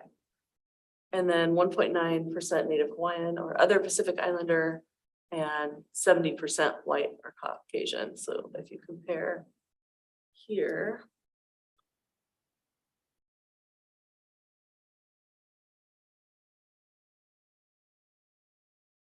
It's not too terribly far off, although could be better. You know, the goal is to always continue to get better and find those opportunities to engage with groups that might not normally, you know, fill out a survey, meet people where they are. And that's really what we'll be doing. This was our general survey that went out. And then in the month of November, we'll be trying to reach out to some underrepresented groups. We did leverage the youth council to get the word out to our youth. And so that was a great opportunity for them to share the survey with friends. We did go to the Virgil S. Clarkson Senior Center and provide hard copies of the survey to some of our, you know, older adults who didn't relate to the technology piece of it. But again, still looking for opportunities to be able to reach out to other demographics. So always welcome the ideas, got lots of ideas from you when I was here last. And then this last one here is the Hispanic or Latino versus the non-Hispanic or Latino, and then the other category. So if we compare, again, not too terribly far off of the 11.4% Hispanic in Lacey and receiving 9.7% responses. So that was something that I thought that you all might be interested in, the progress there.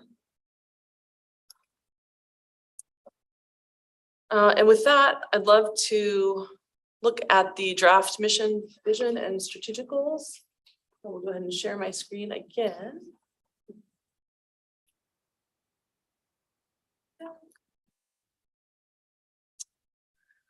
So the City of Lacey mission is up here. Is this large enough for you guys to see? Okay. And so I thought that if we're going to be talking about the Parks, Culture, and Recreation vision, we should probably look at the City of Lacey mission and just have them side by side. So that is to enrich the quality of life in Lacey for all of our citizens, to build an attractive, inviting, and secure community. We pledge to work in partnership with our residents to foster community pride, develop a vibrant, diversified economy, to plan for the future, and preserve and enhance the natural beauty of our environment. This old, I put old and the new. We'd like to change the vision for Parks, Culture, and Recreation and make it just more concise. It is very long. It goes into detail about all the wonderful programs that are provided to the public and the park spaces. And it really is wonderful. It just seems a little redundant and kind of long. So what we're suggesting is, and staff is suggesting this, it has gone to the park board. So they're considering it just like you all are. So is the Historical Commission. This plan will actually go through Commission on Equity, Historical Commission, Park Board, and the Planning Commission before it makes its way to City Council. So, so we've got all the commissions, you know, kind of sort of chewing on this. But the recommendation is Lacey Parks, Culture, and Recreation creates exceptional events, experiences, and environments that delight, educate, and inspire the human spirit, connecting people and building a strong, healthy community. And then the strategic goals, I've got goal language from last time in black and the suggested changes in red so that you can see the difference just right off the top. We went from 7 strategic goals down to 5, again, removing redundancies, also adding some of the highlights from the DEI strategic plan as well. So develop a high quality, equitable, diversified parks, culture and recreation system where physical, financial and social barriers to use are eliminated. And that includes unique facilities, events and recreation and cultural programs that encourage social interaction, cultivate community spirit, strengthen the livability of Lacey and meet community needs. So that's the first suggestion. And we actually had taken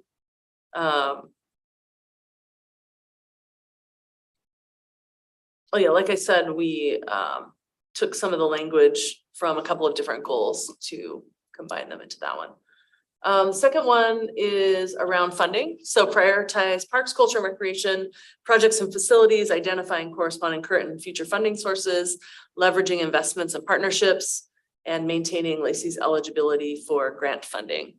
So there were 2 strategic goals, one that talked about identifying funding and one that talked about leveraging investments. So we put those 2 things together. And then goal number 3, develop a trail system that interconnects parks, schools, neighborhoods, open spaces, other trail systems, and important public facilities. That one has remained the same so far. Goal 4, preserve and enhance sites and artifacts of historical and cultural importance and make them accessible to the community. And that one, the Historical Commission is going to really have a lot of weigh in. Goal 5, utilize sustainable systems and practices that ensure the environmental, economic, social, and cultural needs and desires of future generations will not be compromised. So they're again removed providing parks, facilities, and programs to underserved areas and or natural areas that should be preserved because there were redundancies in goal number 1 and goal number 5. And then I think I already mentioned this one. We combined the funding ones together. So with that, I'd like to get your thoughts.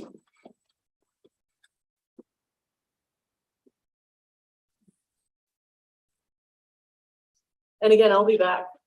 So in looking at development or expanding existing parks, we just talked about housing and the increased number of housing and the increased density. You have like very small parks with a whole lot of growth around them. Is there a plan to expand those parks at this point? yeah, great question.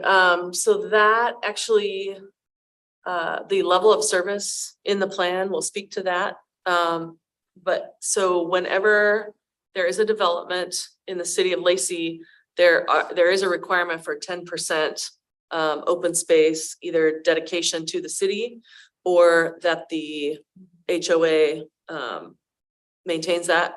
So there are a lot of parks in Lacey that are actually not operated by the city because they are something that the HOA maintains. Like playgrounds within the community? Yeah, or open space trails. So it's really great that there are those spaces. But the other thing is Lacey management and past councils have done such a great job of acquiring park space. Like the one that I mentioned, the Great Cuyo Park, which is a new park. It actually has 2 adjacent parks as well that are undeveloped or partially developed. And so it's a total of 537 acres.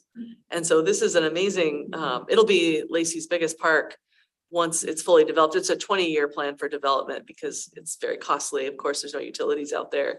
But so the overall park space to population is really, really sound in Lacey. Now it's just a matter of making sure that people have access and to your point, just making sure that when there's, more development, that there's there's enough park space and there really, it's a good system in place with the 10%, just to ensure that, the city can't do it all, obviously, but that's where the partnerships come in to be able to have space for people, and we all know how important that is. So, did you have something to add? Yeah, just out of curiosity, so like, if we were to. If we were to offer the community, cause.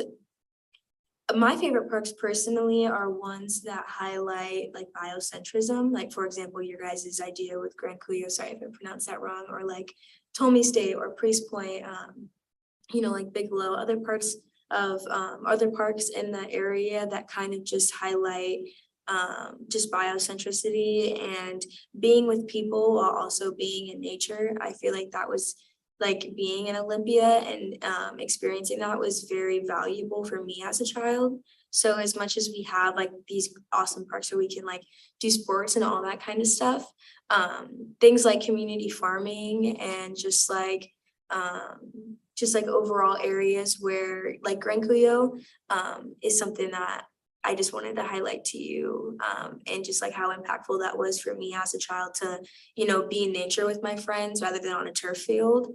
That was very, very valuable, as just as well as the sports parks are.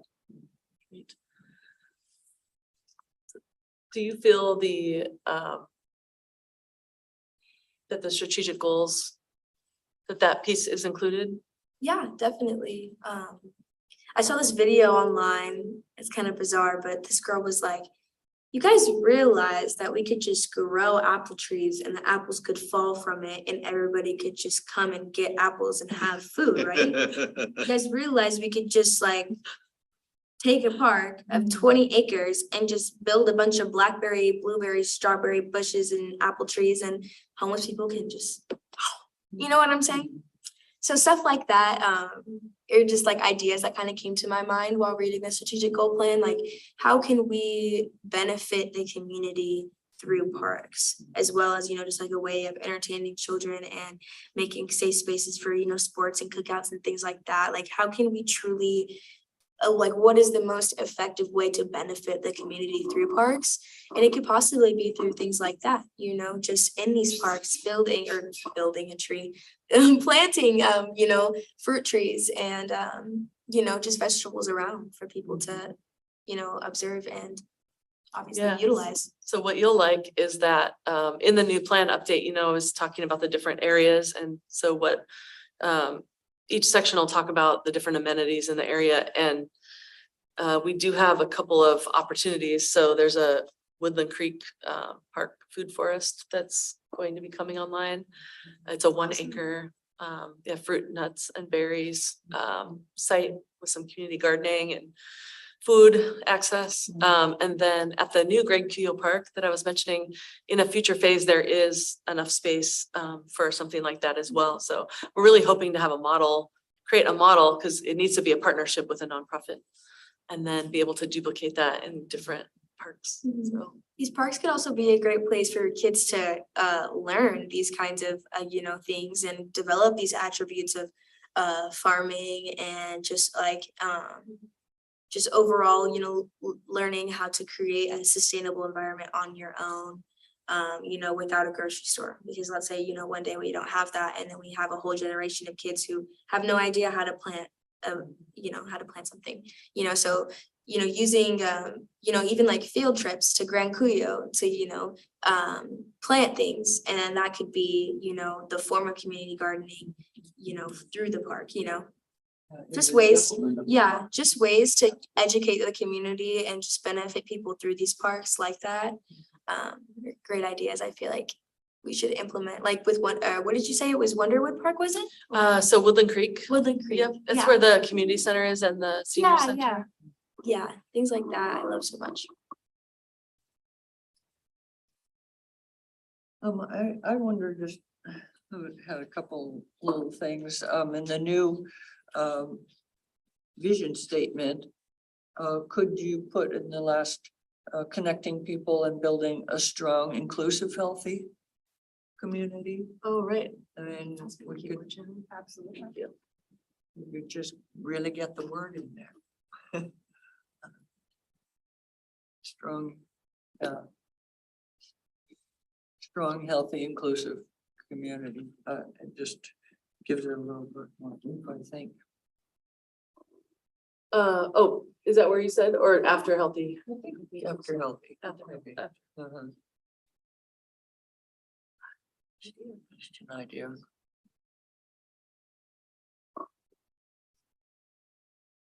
And then taking underserved areas out of goal one, I wonder if the wording. The current wording, the new wording. Really lets us know that we're trying to do that we're trying to take care of, we're trying to really. Write some. Repair some areas that we maybe weren't as good at in the past. So. Just Yeah, so we think maybe- did add in where physical, financial and social barriers to use are eliminated. But if you have a suggestion for adding some of that back in. One thing to highlight with that language, that is what's in the draft language for the DEI strategic plan under, and we'll take a look at this in much more detail at our next Commission on Equity meeting, but when we're looking at policy programs and services for the city, that is, we wanted to integrate, and infuse the Yeah. language between the Yeah. two plans to make sure that there is consistency and alignment across them. And so that is some of the language that was pulled from that Similar. draft language. Already. Commissioner Clay, can you, just for our benefit, maybe just kind of explain one more time what you're looking for to be included in goal one? It's I've been thinking about the word restorative justice, so that our plans now are going to be different than they used to be. And so we want to say that we understand there are underserved areas, there have been underserved areas, and we want to, our goal is to create this for everyone. I'm not sure how. Well, let's see what the old wording was: provide parks, facilities and programs to underserved areas or the natural areas.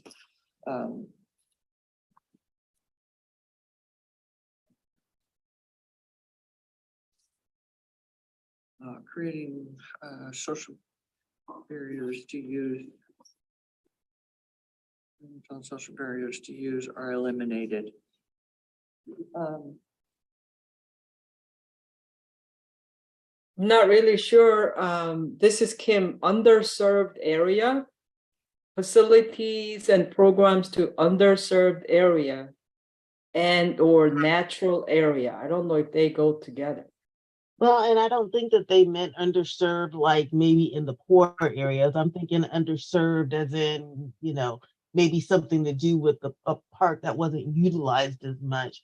I rather like what that goal says about, about it being an area where financial, social barriers are used or barriers to use are eliminated. Maybe the word eliminated might be where the hiccup is. Yeah. So Commissioner Yeah. Clay, you're looking at, I think what I heard you say, and please correct me if I'm hearing this wrong, but, understanding that in the past, maybe we haven't had, equitable development of parks, maybe, parks have focused on certain areas. And I think that's why in goal number one, we really wanted to stress, right off the bat up front, that what we're really looking to do is to create high quality, right? First, high quality across the board, equitable, so where there are diversified parks to meet the needs of various users, from individuals who really want to partake in a lot of passive uses, go out and explore trails, sit there and enjoy nature, connect with friends, have a picnic. And then there's other, park user groups that are more interested in active pursuits. So really having that, diversified parks. But I think the important part was really right off the bat with the develop high quality and equitable. So they're high quality everywhere throughout the community. Yeah. Well, I think it's just good to have the conversation, yeah, but so I agree. I think you've included a lot in there. Maybe instead of eliminated, excluded, maybe it's just that word.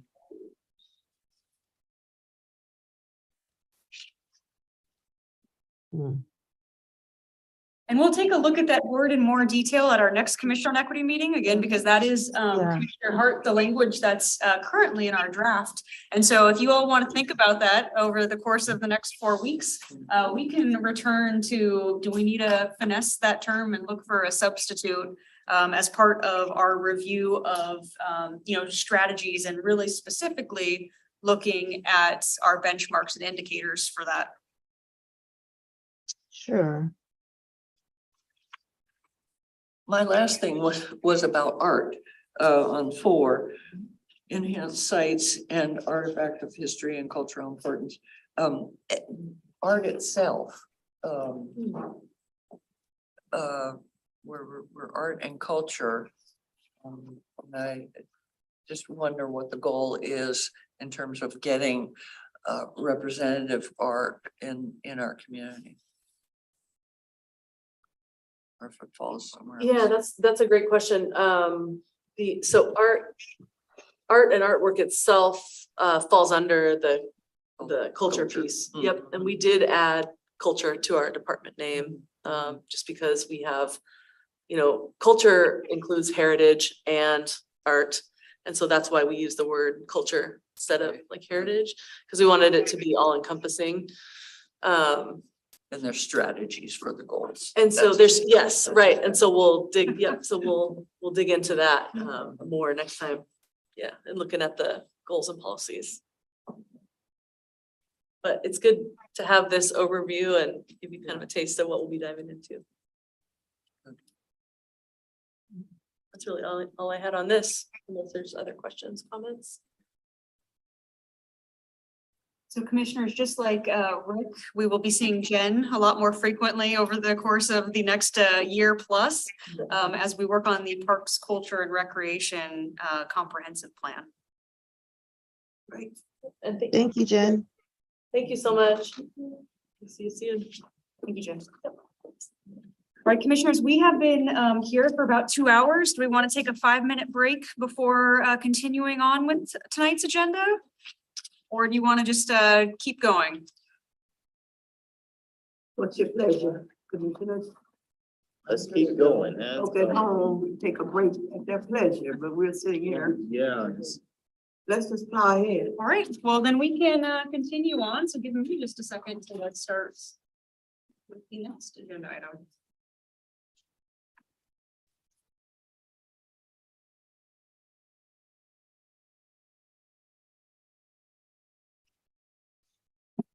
Mr. Jackson, I didn't mean to just jump in. If you want to segue us to the next one, we No, go certainly right can. ahead. All right. Item 4B, under business. Go for it.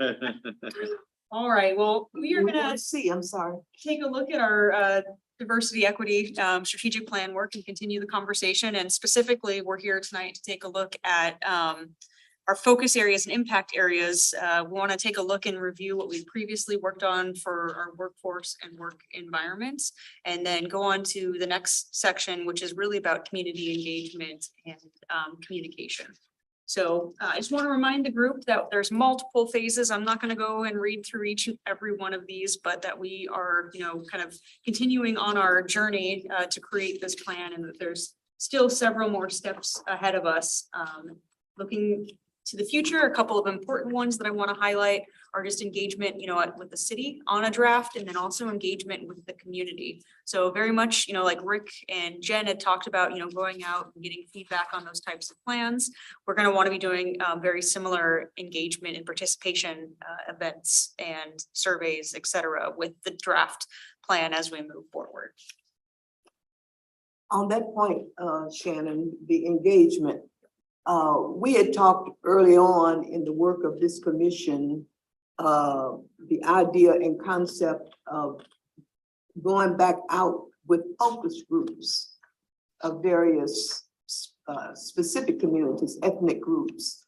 We did the general whatever, but then we had talked about in the future doing focus groups, and we're in that future now. So when we talk about engaging with the community, is this where we pick back up on the idea of the focus groups? I think this is a wonderful opportunity for us to be able to say, we're coming out with a draft and we want to, share this with you and get your feedback and engagement. So I think that's a great nexus to starting focus groups in the future when we have that draft plan put together. I'm not thinking so much of getting input on the draft plan as I am, what are the issues in the community that Pacific Islanders might want to talk about, might not be anything to do with the draft plan or young Blacks or immigrant youth or immigrant people. What are the issues in the community as it relates to equity? And that's what we were talking about when we said go out to those individual communities, trying to get a feel or an idea of their perceptions of equity or inequity, to become a part of these plans, as opposed to their commenting on the plan that's in draft form. And we never did follow through to go back and get those focus groups that we were thinking about and talking about during that time. Am I remembering correctly? Yeah, we had a standard set of questions that we asked the group when we did it, so. If when we did the kind of town hall kind of things, yeah, we had some standard questions, but we said then we wanted to follow up with some specific focus groups of individual groups that might feel more comfortable in an affinity group than a general community group. Yeah, and we were building that list. It's the community connectivity analysis. Connectivity analysis, so it's a matter of looking at how it's developed and looking at groups to target and Right. moving forward, yeah. So I'm not so sure that asking them to give comment on a draft plan is open enough and free enough to get that kind of voice and input that we were thinking about almost a year ago at this point. Yeah. So Chair Jackson, we can certainly look to setting up some focus groups in the future. And I don't think, my intention wasn't that it would be strictly the focus to look at the draft. But to your point, to get broad kind of feedback and engagement, but then also have that as something that, when we have that, we can say, hey, what we're hearing, is that reflected well in, what we're looking to do? Right. So I think what I'm hearing is, so let's take a look into setting up some focus groups here in the near future, and we'll use our community connectivity analysis, which, we've worked pretty, diligently to start that, and not to say that it's finished. That is something that will be an ongoing project for the future, but to use it as a tool to really kind of help facilitate a future focus group. And that came to mind when I saw a flyer last week with the city of Olympia advertising a listening session for Blacks in Olympia on the subject of public safety. And then the school district did some listening sections on specific ethnic groups. And so that's what jogged my memory, that, we talked about that earlier on, but we really didn't follow through with it. And I just see it as a little bit different than responding to a draft strategic plan, so to speak. And you know, we were out there with the idea ahead of these other folk, and here they are holding these sessions out in the community. So that's what jogged my memory to say we never did follow through and do those focus groups on the specific groups we identified early on. So when I looked at the number 9 box, engaged with community, but that was on the draft plan, not engaging with the community on issues of equity or inequity or lack of inclusion, whatever, DEI, diversity, equity, inclusion. So as we think in terms of the spring, we're coming in the fall and winter now, but in the spring, you know, I'm thinking in terms also of the fact that we've talked about this, the students and the youth and the school connection, that we ended last spring with a lot of stuff swirling around in the community, and a lot of them were issues of inequity as the students identified it. Where is that? You know, is there an opportunity to talk with some administrators in the school district? What became of, you know, what's the status of it? What's the current whatever? And from my perspective, those things weren't solved. They haven't gone away. They just cooled down over the summer, and here we are in another school year. So all of that connects the whole equity issue. If we don't have equitable schools, all this stuff we're talking about for an equitable community is compartmentalized. And so just kind of reflecting on some things as we move down the road and getting closer to adopting this plan and incorporating it with everybody else's plan. And just revisiting some things we talked about earlier that's not falling by the wayside, but maybe got absorbed into bigger pieces, where that portion of it lost its focus for different people on the commission, you know, that seemed to have gotten a little excitement from people. I see your hand up. Oh, My peripheral vision here to the left, people overlooking you. I'm sorry about that. no worries. I was gonna say a little mix of both of the topics, you know, like doing groups and trying to target certain affinity groups while also giving people a little bit of insight about our strategic plans, is that we could kind of orient the questions that we're going to ask these affinity groups off of our strategic plan. So like, okay, so what are some questions that we can ask this group about our goal area or our impact statement or our strategy? So that way we could say, okay, well, this affinity group said that they wanted a little bit more of this and that, and then we can put that into the strategy area of our strategic plan. You know what I'm saying? So we can kind of ask questions and base the conversation around areas of our strategic plan without necessarily making it what it's all about. Right. You know, so we could we could get information that we need to better the plan while also helping out these groups that, you know, need their voices heard.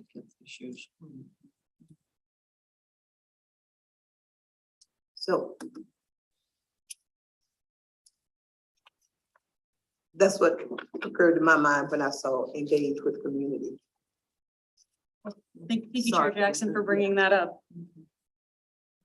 To go back to the strategic plan and just kind of again, just as an overview, I know you all have seen this slide a number of times now, so I'm not going to spend a whole lot of time, but we've really worked through the vision, the mission, the values, and we have good drafts of that.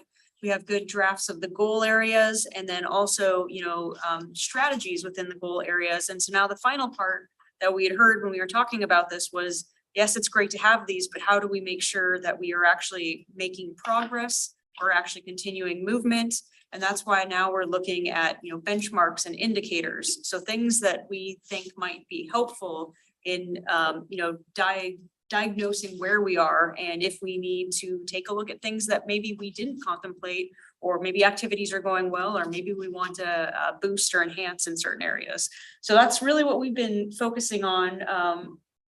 For the last Commission on Equity, we started measurements and accountability, and we're going to continue to take a look at that today with the idea that we're going to try to get through the first 2 goal areas, and then we'll have the last 2 goal areas to focus on at a next Commission on Equity meeting. So just a overview again, a benchmark is an indicator expected to be achieved at a certain point. So, for example, we've checked this off, we've adopted the DEI strategic plan, and that's obviously a benchmark for the future. That's not something that's happened yet. And then key performance indicators or indicators would be some sort of performance measurable values, determining how we're moving forward on achieving a set of objectives. So for example, the % of community members that feel welcome in Lacey. So we've got a Jamboard, and the Jamboard is up. It's going to be available. So, just like we've done in previous nights, we'll go through the draft right now. But if you think of other things over the course of the next couple of weeks, please feel free to add those to the Jamboard to get incorporated into the feedback. So just another thing that we talked about at our last meeting was, focusing on those accountability measures and benchmarks that were really specific, they're measurable, they were achievable, they were relevant, and they were timely. So with that, I'm going to transition over to the Jamboard, and we'll take a look at the draft benchmarks and indicators that have been updated, and then the ones that are proposed for our next section.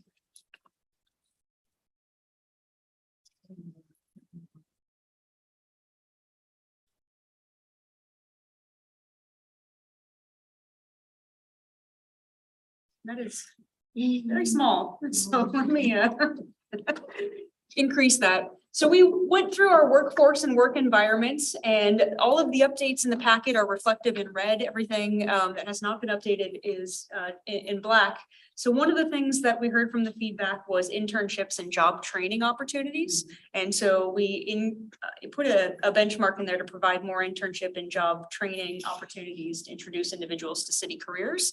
And this would be, something that we could take into account by the number of internships that were offered, the number of people who go through internships, the number of people who have job training, and the, people who are going through the job training classes. So, there could be a measurement to go with this performance indicator. For number 6, we talked last meeting, and so we've updated the language to say staff demographics increasingly matches community demographics at all department levels and within the organization. So looking at community demographics, and part of our conversation at our last Commission on Equity was the availability of gender specifically and where we would be able to get that demographic information. So we've put the language here as far as the indicator to match information that would be readily available via the census. And so that would be race, ethnicity, sex, age, and other census data that might be applicable. And we did this with the next couple of indicators. So for example, number 7% of total job applicants, applications received from applicants increasingly matches community demographics, again, using race, ethnicity, sex, age, etc. And then retention for number 8, staff retention over select intervals of time, for example, a year, 5-year, 10-year matches community demographics. And again, using census information that is available. So those were the first updates and edits. And so I just wanted to take a pause here on hiring and retention and see if there was any feedback from the Commission on Equity. I think with those additions, it makes it a lot stronger and a lot more accountable, a lot more measurable, for long-term kind of growth and enhancement. Here's where we were at the beginning. Here are the actions that were taken. Here's the target goals, and over time, here's what's happened or not has happened. So I think those additions, so that you have there in red, really increases the specificity of what we're talking about. I feel like we could also incorporate because we talked a lot about advancing workplace equity, which is like the main idea of this, but to highlight jobs for young people, jobs for youth that aren't places like McDonald's and Taco Bell, right? Because I notice a lot of times I know better than to feed into that. But a lot of people my age tend to settle for those jobs, and then they develop unhealthy work habits, unhealthy eating habits. Just overall, just negatively affects their mental and physical health extremely. Just like as far as, skin from the grease, or getting sick from the negative, like all the toxic food that they're consuming for free, right? Because especially for kids homeless youth, right? If you get free food at your job, then you're gonna, soak up as much of it as you can. And luckily, I work at Chipotle where everything's organic. So everything that I take home is great, but most people my age settle for, spending 11 hours of their day at places like McDonald's where the environment is not overall positive for youth. So like jobs, but as well as jobs internship programs. So like jobs that won't just pay you $14 an hour until you decide to quit, but jobs that will pay you as well as advance you in a program like trade schools or things like that, where you engage in this job, but then you could also branch into a higher level job through that in this job. Those are great opportunities that are rarities for people to 16 through 18 or even younger. And so Commissioner Blackburn, I think you bring up a lot of good points. And so one thing I just want to highlight is that we're focusing, specifically, with this goal area on kind of city workforce and work environment. And I think certainly you're talking about a youth focus and internships is a very important part and Oh, something. you mean like City of Lacey? Yep. Yeah. I'm actually part of the internship for Pierce County. Okay. So yeah, people are doing that for youth members, and it's really effective because once I start this, then I can retire with Pierce County at the age of 45 at a job that pays me $30 an hour working online. You know what I'm saying? And that's only because my uncle works for Pierce County and put me on this information, right? But if schools were aware of these internships through the City of Lacey, we can inform kids and kind of even get them set up with jobs, as they graduate. Yep. Yeah. And that was kind of Yeah. that was sort of my thought process when I actually submitted internships and job training. So that could go, college level or the younger kids as well, because they're thinking about, well, what is it that I want to do? Do I want to go to college? Do I want to go to trade school? Or do I want to do both? Or do I want to intern someplace where I know I have this specific skill and maybe I can curate that a little bit better? So I think putting the internship and job training, with a youth focus as well is good. So not just with the current city employees or somebody who would be maybe a secretary that's looking to transition to something within that section, but also looking outside as you're looking to bring in more of a specific skill. Yeah, and so I think what I was just gonna say is, we're looking, specifically at workforce development here within the City of Lacey with this particular goal area. But we are, and I think a lot of what I've heard, commissioners, what you say fits in really well with our livability, and we have economic development and economic initiatives. And I think, when we're looking for additional benchmarks in those areas, that's gonna be a really good fit for, returning to this conversation. So all of that to say is, I'll put a note on there and we'll return to it too next Commission on Equity meeting. Would it fit in with the later in the development of workforce, workplace, or the next page? Create internship, internal leadership and mentor. Oh, no, that's not it either. Never mind.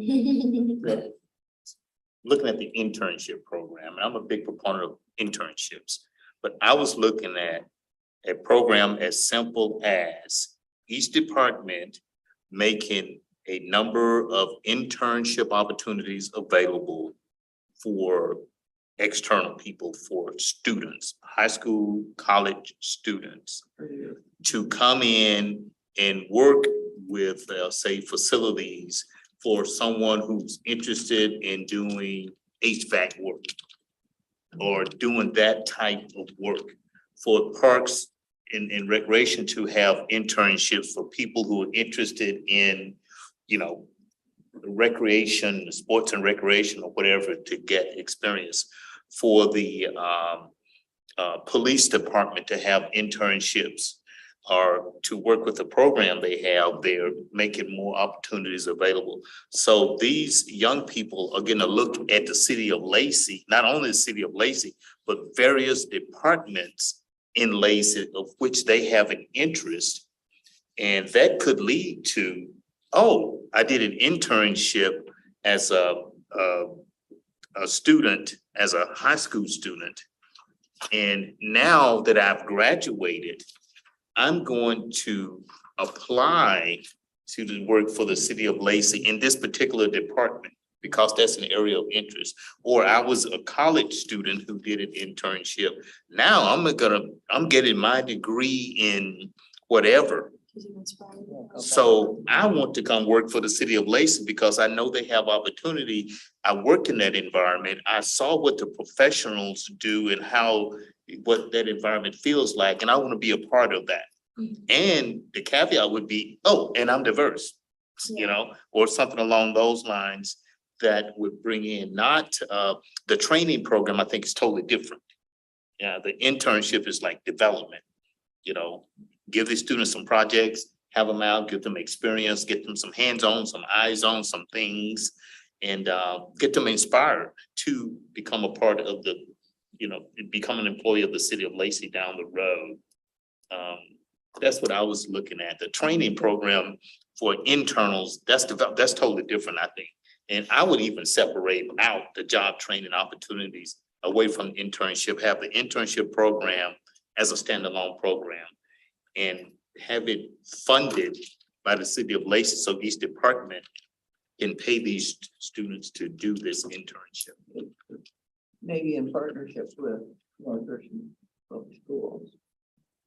Well, I'm not, If they're high school, you know, that Well, yeah. you could, well, that would any, be kind of cool. yeah, well, any high school student, well, any college student, wherever they are, even in its, you know, future, I'm gonna be talking about a partnership with HBCUs. Why don't we have an internship program opportunity where someone who grew up here in Lacey, went to high school here, but goes to Jackson State University, the best HBCU, and would want to come home and work in an internship in the city of Lacey during the summertime.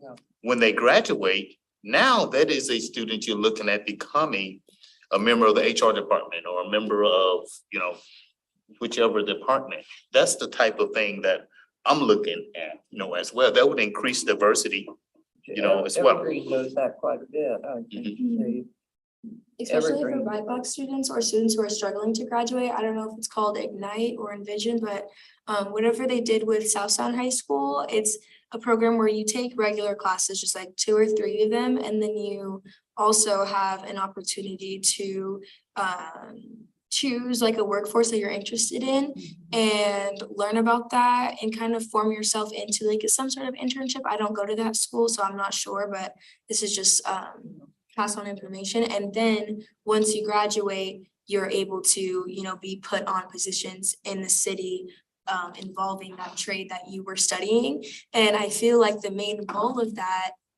incorporating that into our public school system, was to motivate these kids to graduate, right? That's why they turned Southstown High School into this. And now we see that students who are struggling or students of color who see themselves in these workforces are like, oh, I can actually do this. And in turn, it motivates them to graduate. So, Yeah, well, Career Tech Ed does the same thing. Yeah. New Market Skill Center, yeah. you have that same type of thing. And there are organizations that work with the Korean Tech Ed, but those students go out and build boat ramp launches, you know, and pads and do various things in various industry. And here was looking at bringing students in to work for the city of Lacey and learn about the city of Lacey. And hope, and that would help with keeping people in the city and a new family, you know, potentially being here and someone building a career with the city. And maybe we could put put something working, establish partnership with local school districts Well- to. Well, I would say Incorporate. develop an internship program for the city of Lacey. And then whatever else you want to say, yeah, but I would like that to be a standalone bullet. And so I guess just a couple of comments, so number one, there are a couple internship opportunities that already exist, but the point of this is, being comprehensive and increasing and making it more robust. So I just wanted to make sure that, that there are some out there. And so what I heard was, split internships and job training, but also consider, internship and I guess maybe, on the job, like learning, I don't know, and I think maybe That's just the kind of purpose. looking at, not so much from like, if you're already a member of the city staff, but bringing people on from different community partnerships to learn more about, the city and get involved in, city activities as far as like work. And on the issue of internships and Shannon, you say there are some internship programs out there. How well known are they to certain segments of the community so that access and opportunity is equitable? Because those kind of things are usually hip pocket pieces of information. And those who know about it, inform kids, relatives, whatever. And the greater community never learn about those things. So access and opportunity becomes a huge part when we're talking about equitable. So if they're out there, they aren't that well known. So that more people have access to them and can apply to them. I think that's where Ms. Claire was talking about the sponsorship with the school district. That's where we could possibly implement that, just a form of advertisement and overall education of these opportunities. Yeah, school districts and colleges and universities. I would just say educational institutions. Yeah, there you go. Yeah. But if they're out there, we need to, people need to have equitable access to them, to be considered.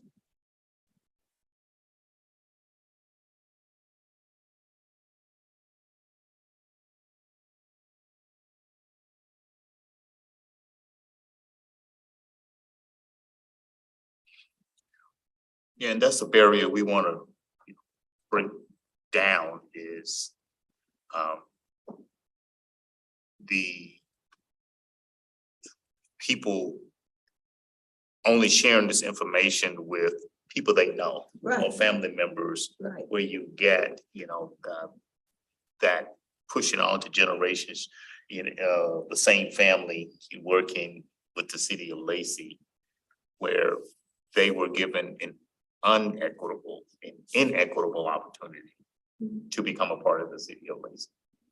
And a lot of kids are, a lot of youth members are unaware of job opportunities with or without a high school diploma, or with or without an associate's degree or a bachelor's degree or a master's degree. Especially just like from a level of ignorance that we are exposed to with our education system. It's like, if you don't go to college, then you're gonna be working at McDonald's for the rest of your life. And, like that type of thing. But really there are there's an abundance of opportunities and different jobs that you can go to that you could even make more money from than something that you could pursue in college. And Ms. Kelly Adams actually presented a presentation to our youth council last year. And it was just a slideshow of like jobs that you can get with a high school diploma, jobs that you can get with an associate's, jobs that you can get with the master's. And I took screenshots of the high school diploma and the associate's degree slides, and I posted them on social media, and it had like 20 people screenshot it, which indicated to me that a lot of kids were like, oh my gosh, like there are actually a lot more opportunities and ways to get to college, ways to succeed without college. There are different options for me that I'm unaware of. So I feel like these internships would really help kids, especially who, are, starting to give up or starting to feel like, okay, I can't afford college, so this will never amount to nothing. Like, no, you're in this intern program, and, by the time you graduate, you could be making $25 an hour in the institution that you're already a part of through this internship program. So. And it would release a lot of pressure too, especially when they're going into their senior years, when they're having to make those choices. I've got a senior myself who's under tremendous pressure, but she's not really sure if school is for her. I think if they know about, different internships that they can kind of work their way into, then that would be a thing as well. So good point, Alanis. Well, these will be up, so if anything else comes to mind, please put a sticky note on it. So moving on to development and workplace, really just one addition here, and that was to establish a regular, so whether it's 1 year or 2 year, or even more frequently than that, city employee survey that includes questions on work environment. Create specific indicators based on this survey. So again, this is under continue to improve training, workforce development opportunities, ensure the workplace is welcome for all. So that doesn't exist now currently? Correct.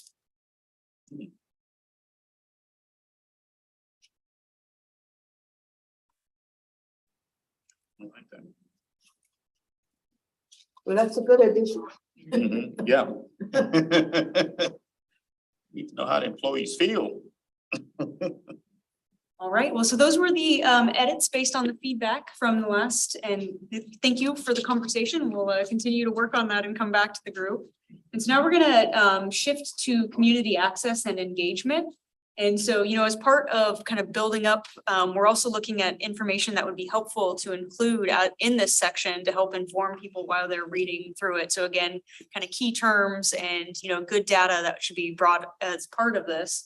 So some additional information to include on this page that we've come up with is what our existing communication efforts are. So, some awareness of our communications plan, what communication tools and platforms the city kind of currently uses. What engagement efforts are ongoing, what participation efforts are ongoing, and what events are out there that the city participates, whether it's city events or it's city partnered events, or maybe the city just has a presence there in a support capacity. And then forthcoming information on the community survey. So I want to just pause and explain the community survey a little bit better in more detail. So as part of the communications plan that I know you all reviewed, one of the things we want to start doing on a regular basis, so every 2 years, is a survey to the community. And, the survey, to be determined on what that exactly looks like, if it's just something that, and I don't think it's gonna have to be multi-pronged, right?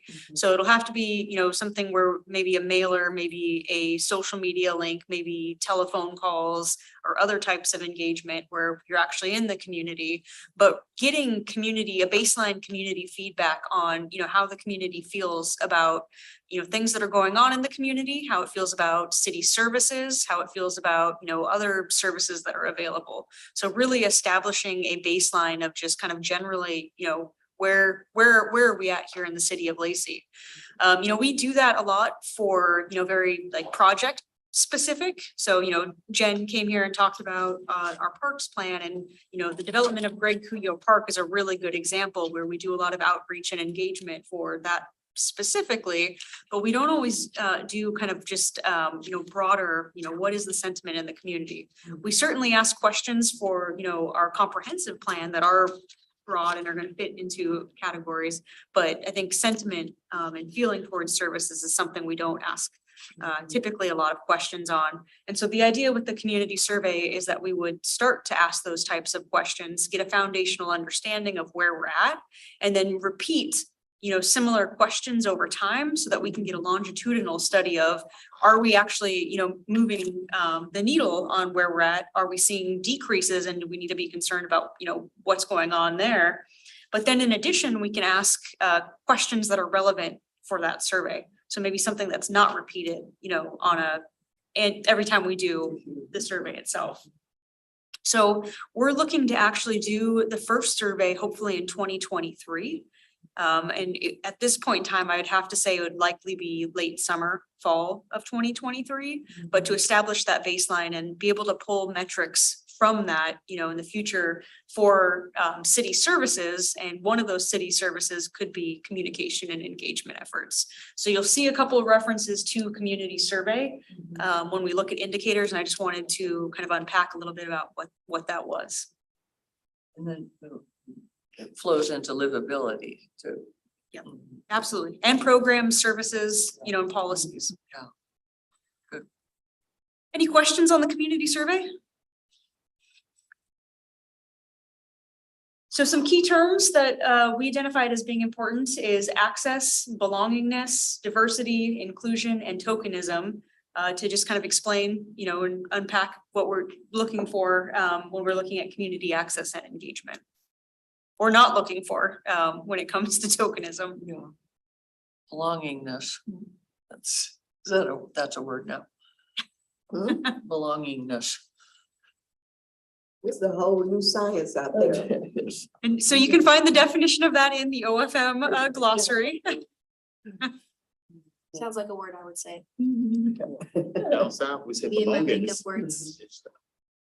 Any other key terms that you all think would be important for including in this section? Restorative justice.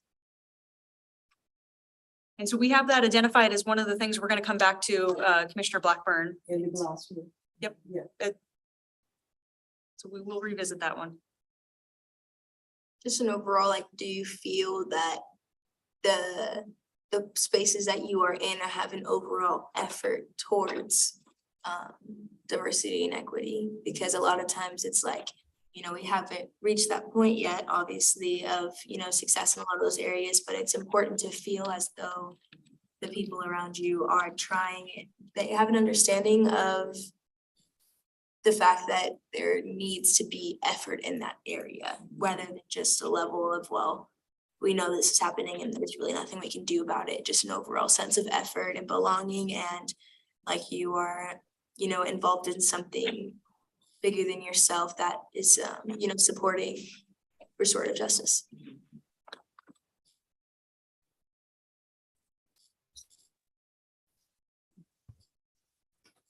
Accountability, perhaps? John, what did he say? It was me. Sorry, Commissioner Hedgewood, I couldn't quite hear you. Accountability, perhaps?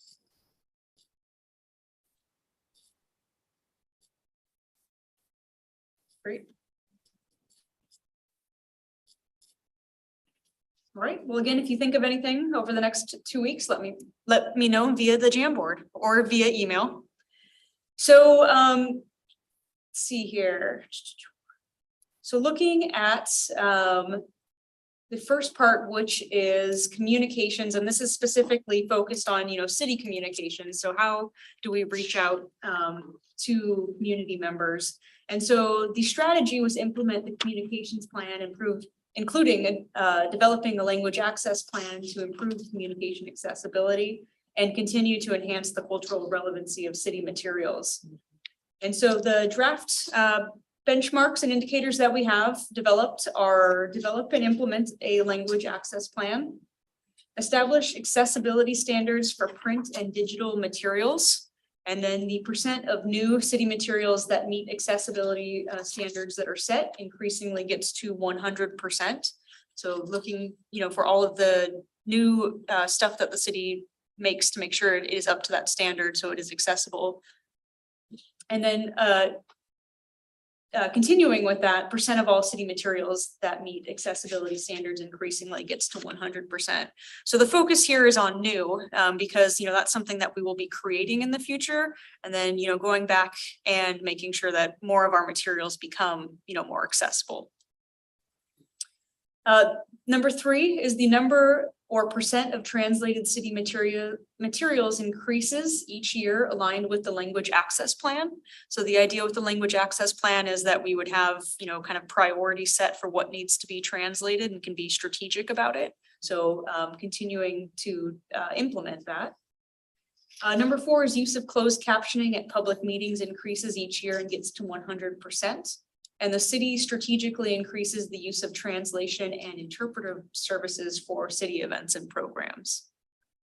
And number 5 is, again, this is the community survey. So you'll see it's indicated when we're talking about the community survey, but the percent of individuals that received satisfactory public information is established. So getting that baseline, and then that number increases with each survey. And then something we want to take a look at within the survey is that scores are consistent across demographics. So making sure, that we are continuing to reach and hear from more individuals in the community. So with that, I will pause here for communications and hear any feedback you all might have.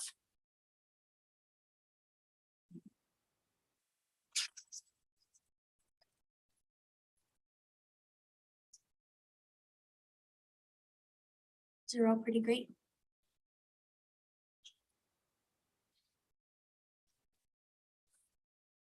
All right, well, we'll move on. And again, if you think of anything. So the second strategy that we have is engagement. And so our strategy is continue to develop and implement engagement strategies. I'm just going to blow that up one more time, that build community trust and increase participation of BIPOC and other underrepresented voices in local decision-making, including on advisory bodies, task force, and planning efforts. And so the first benchmark and indicator we have is to collect demographic data of our advisory boards, commissions, and ad hoc advisory groups. Evaluate the advisory board application process to determine if the process can be more accessible. And advisory board membership increasingly matches community demographics. So again, establishing that baseline and then being able to track it after that. So again, community demographics being what the information we can pull from their census. So race, ethnicity, sex, age, etc. Implement community programs that increase community participation and involvement from underrepresented community members. And so a couple that we have heard about, as part of the Commission on Equity's efforts throughout the year have been looking at community liaison type programs, community academies. So the idea with a community academy is to invite individuals or even host it out in the community to learn more about what the city does and what city activities. So whether it's jobs, advisory boards, et cetera, that people could get involved in. And also to take a look at, paid advisory positions. So for our advisory boards, again, looking at what could be barriers to participation in the future. Or what currently are barriers and how we could remove barriers to participation. Number 3, sorry, was there a question? Could community academy be what I've heard Lana's talk and bringing speakers to open up our conversation, a community conversation. I mean, not just about how the city works, but bringing in somebody to talk about sustainable housing or someone to talk about having difficult conversations with people who think differently.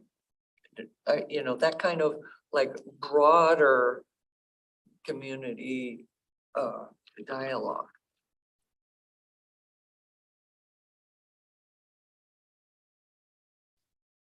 Or bring in someone to talk about kids and their Say diverse community dialogue. Mhm. Yeah.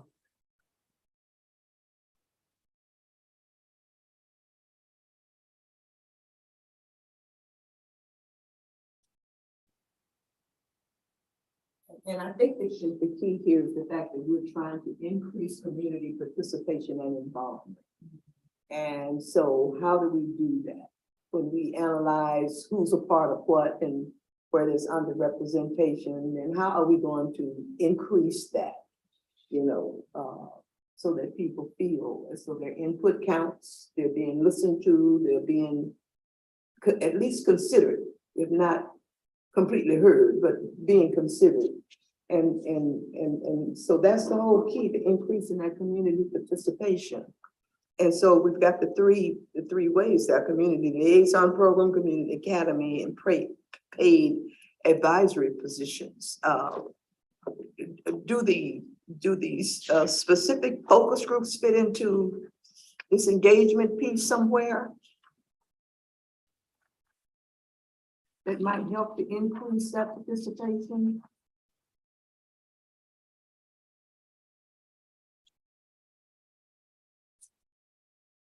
But where would that best fit? I guess is my question. You would be a liaison. I think, Chair Jackson, you bring up a good point of, a lot of what's here is, really focused on increasing, people into kind of the pipeline of advisory bodies and positions, but really what's missing is how do we make sure when we do engage and that we do go out for participation, that we are getting, voices that are reflective of the community and that input is, used. So, Where does it fit? I'm just struggling with that.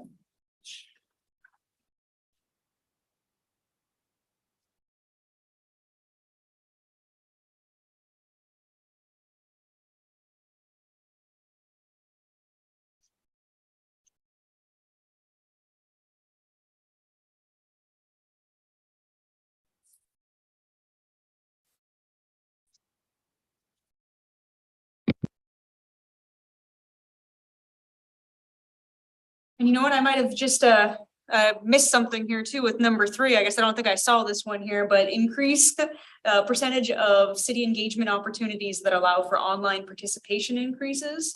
Online engagement increasingly matches community demographics. So again, using census data for race, ethnicity, sex, age, etc. But I still think there is some that's focused on online, but what about just broadly community and engagement? So I think that's something we'll take a look in and return back to this group with another indicator. Because I oftentimes see job postings for, maybe there's an opening on the Parks Board, an opening on the Library Board, or opening on the Planning Commission or whatever. And in the database that we establish with people in the survey, to say, why don't you ever step forward? What's your hesitation about stepping forward to volunteer for some of the opportunities of engagement in the community? If we don't ask people, we won't know. Barriers. That kind of thing. What keeps you, especially for someone that's interested in a particular something, and I might say to them, well, that's an opening on the Planning Commission. Sound like you'd be, oh, no. Why not? What keeps them from it? That's the only way we're going to increase the representation on these things. If we find out why people don't step forward, even when they show interest in something, but what's been the barrier that they perceive? And if we don't ask and get some dialogue going in a safe, comfortable setting, we'll never find out.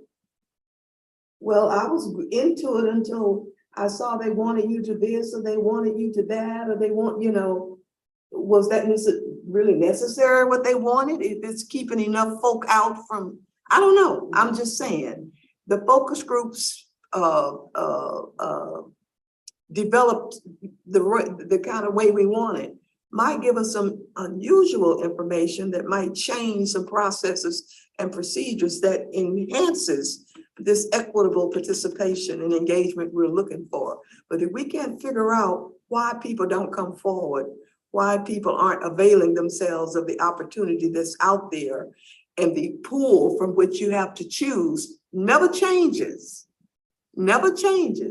And so the outcome will never change. So somehow we've got to figure out a way to find out, why don't you step forward? You're saying you're interested in this, that, or the other. What's keeping you from, I don't know. I just know that we got to get to the bottom of why we don't have more engagement. There's some reasons. I just don't know the reason, because I've never hesitated to jump in. So I can't use myself as an example, but many other people don't feel comfortable doing it for whatever reason. And we might never find out, but if we never ask, we certainly won't find out. And, Chair Jackson, I think to your point, focus groups are a great opportunity to ask that question. Surveys, maybe not so much, because people who aren't, going to take surveys aren't going to do it.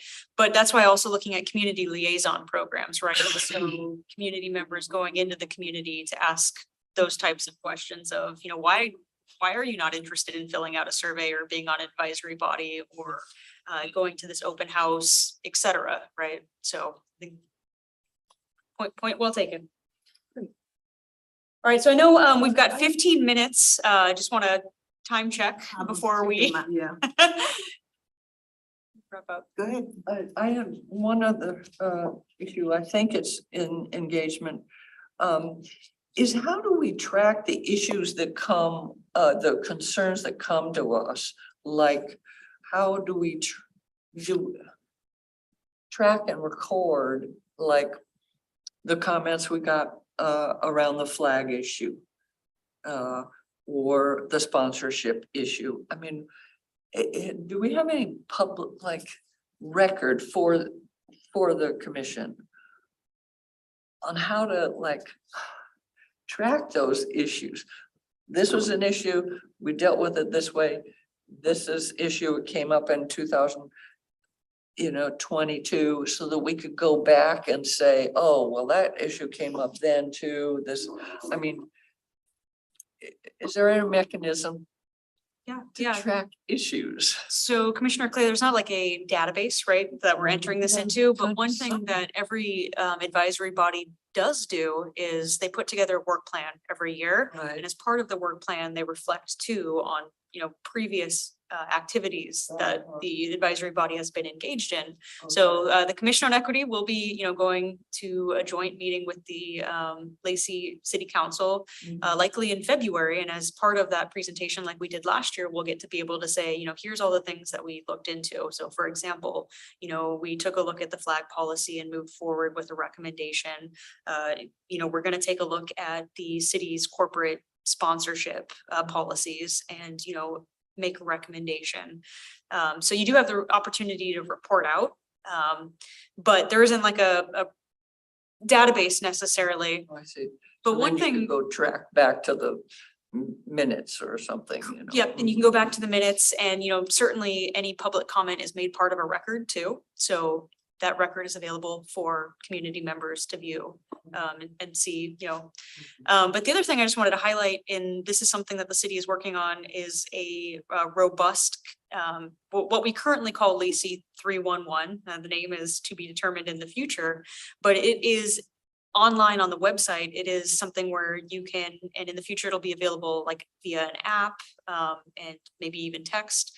That's to be determined, but something where community members can send like, questions, complaints, comments, concerns, and that will provide us, with a database. So we can say, we've received, for example, 150 comments on how long Shannon's presentations are, and that'll be something that we can, evaluate and make adjustments for in the future. Yeah, and I'm thinking for future commissioners who, will want to go back in the records, and so from the work plan to the minutes. Yeah. And actually now that I've been talking for a good 5 minutes, the database, we actually are creating one now because we are, and you all have access to it on the smart sheet. It gives you the agenda list of everything that we've done and everything we are going to, take on in the future and tentatively, right? But it is a schedule, and that is something that would be searchable. Now, would it be searchable down to how many public comments did we receive on this? No, but it would provide, a snapshot of, when the Commission on Equity had certain presentations. And I have not signed up for the smart sheet thing. Isn't it something that comes on our emails and then never mind, that's it. Well, Commissioner Clay, we can talk about that because Yeah, you don't need to sign up for anything. So we'll certainly pick that up. All right, I'm going to go really quickly over the next two areas and not stop for feedback, but certainly write some feedback on the Jamboard or send me some information just for where we're at with time. So relationships, and we can also return to this at the next Commission on Equity meeting as well. But relationships we had for our strategy, enhance relationships and opportunities in the community for continued dialogue and knowledge sharing among the city, partner entities, and community members through events, programs, forums, art, etc. So for our benchmarks, we have a lot of community survey benchmarks. So for the first, let's see here, actually all of, I guess, 5 of them. Percent of individuals that attend or participated in a city-sponsored event increases, and scores are consistent across demographics. Percent of individuals that attend a local public meeting increases and scores are consistent across demographics. Percent of individuals that watched a local public meeting increases, scores are consistent with community demographics. Percent of individuals that voted increases and scores are consistent with demographics. Other pertinent indicators determined by the survey. So like I said, we don't have all of our survey questions written out right now. So there could be things that I can't forecast that might be really good benchmarks, but we'd want to also take a look at whatever those future benchmarks are and that they're consistent across demographics. And then finally, number 6 is not a community survey one, but the number of city engagement held at non-city event increases. So, not just having us being represented at, open houses here at City Hall, but being in the community and getting engagement through the community. The last one is collaboration, and the strategy was create and maintain a clearinghouse of partner entities, advocacy groups, and community-wide DEI efforts to help facilitate collaboration between local service providers to enhance engagement and connectivity. And the benchmarks and strategies are to continue to support the community connectivity assessment and increasingly put it to use for a variety of city programs and events. And 2, set up regular meetings throughout the year with DEI representatives and collaborate on tools to increase knowledge, engagement, and connectivity. So for the sake of time tonight, Chair Jackson, that is the end of my presentation. But like I said, please take a look at the last 2 slides in more detail and we'll circle back to it at a future Commission on Equity meeting. Or send me an email if you have some feedback as well, and we'll make sure it gets incorporated in there. Okay. We're at 8:20 and we have an 8:30 limit, right? Yes. And so we're up to number 5, commissioner reports. Are there any? I have one request, just to put sometime in the fairly near future, I would love to have Antonio Sandifer from the North Yes. Thurston School District, who's been doing the community cafes. Once they're done, I would love to have him come and share what they've learned from their communities. Great. And also, as a commission on equity, it would be beneficial for us to sit in on these community cafes together as well. Any other commissioner report? Then let's go right on into our director report. I see she has 5 items down there tonight. So I will try to keep them very, very brief, but I do have a number of items. Let me share my screen.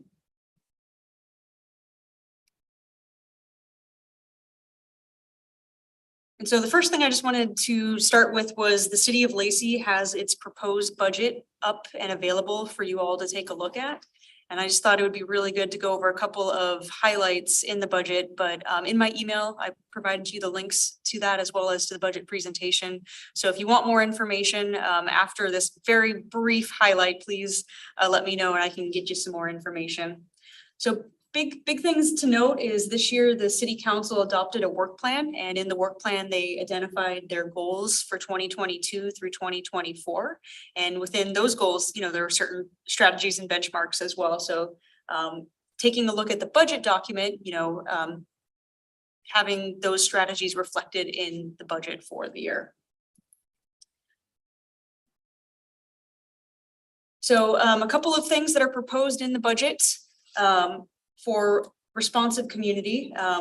Number 1, Rick mentioned this, but a social service coordinator, and this position would be something that we don't have right now, but they would focus on future community development block grant funding, oversee homeless strategies, and also oversee various service provider contracts, which is something we'll come back to the Commission on Equity with more information on some of the social service programs that the city is involved in.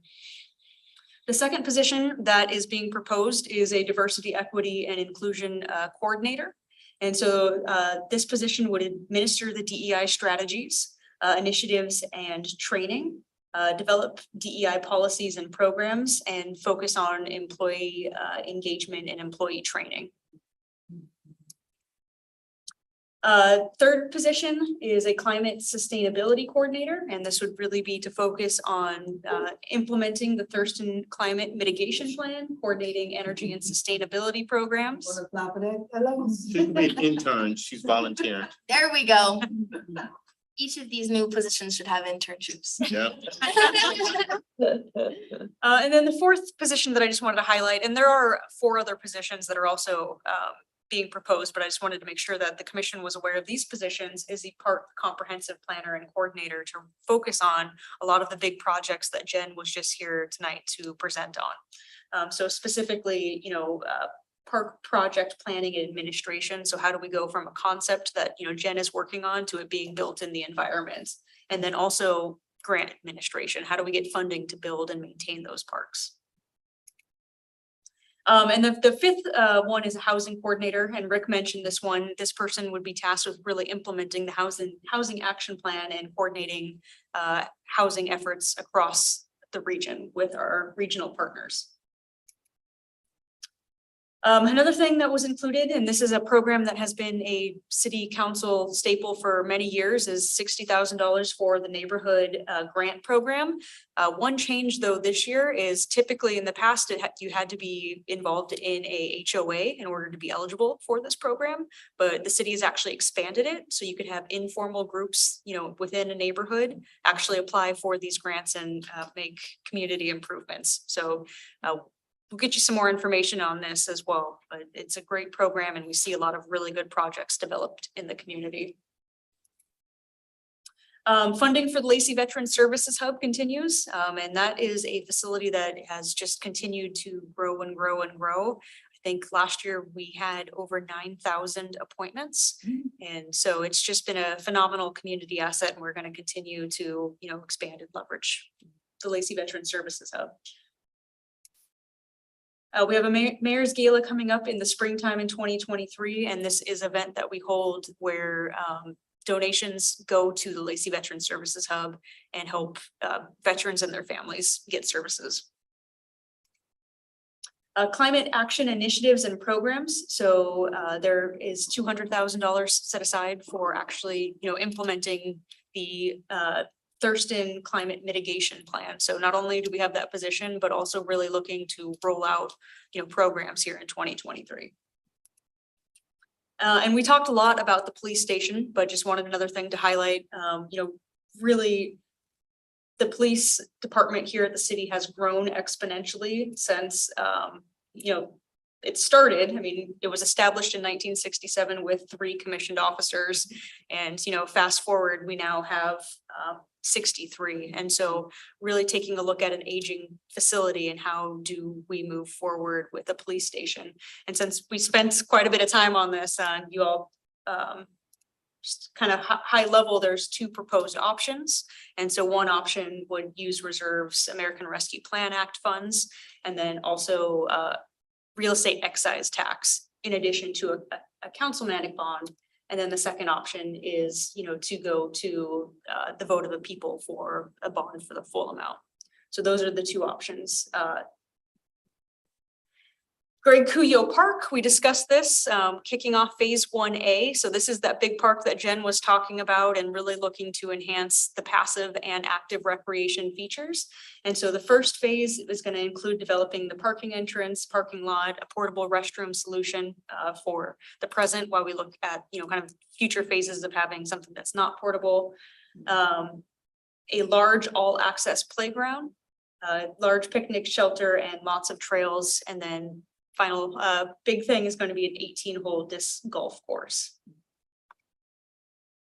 And then funding for community events. So we have what's called lodging tax funds, and they can be used to, increase tourism here in the community. And so what I really wanted to highlight was that the Fred U. Harris Lodge is going to be receiving these funds for the Juneteenth. It's proposed, it's in the budget for the Juneteenth celebration this upcoming year. 2 minutes. Okay, all right, well, I'm gonna go fast. So hey, the budget has a lot more steps. Please get involved with it. So we have a couple more things, and then it would be tentatively adopted here in December. All right, so going on to B, and this one will be much shorter.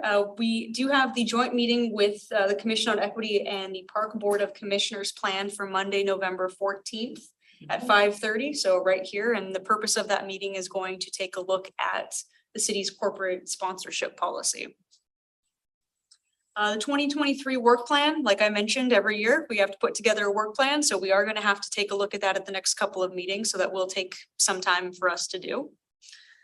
November and December meeting times. So I just want to recognize that there are some holidays. And so just to take a look at these dates and send me if there's any concerns with the dates or you can't make the dates. And if there are, enough of them, well, we can certainly evaluate moving the Commission on Equity meeting to a different day in November or December. So if you could please take a look at your calendars and send me that, that would be appreciated. Last thing I just wanted to highlight, and thank you, Vice Chair Brown, for reminding me of this at our last Commission on Equity meeting, is that we will need to hold elections of officers like we do every year. So the election of officers shall take place each year at the occasion of the last regular meeting in December of each calendar year, which is a very, very wordy way for saying that our last meeting, we have to elect new chairs and vice chairs for the next year. Right. So just want to make sure that that is in front of all of the commissioners as we move forward. And Chair Jackson, I think I did it. I think you did it. Yes, I yes. have a quick question before we go. Yeah. So in regards to next year's Commission on Equity officers, obviously I wouldn't be a Lacey Youth Council representative next year, but I would be honored to be a part of what you guys have going on as well. So Maybe you would be the chair. that's what I'm saying. I just wanted to put that out there, All right. that I don't want this to be my last year. Okay, well, with that, then we made it through the entire agenda. Thanks to those of you who stayed with us online. To those who chose to be here in person and with no other business before the commission. All right. Thank you. At 8:30. Thank you. Good meeting. Thank you, guys. Bye. Bye.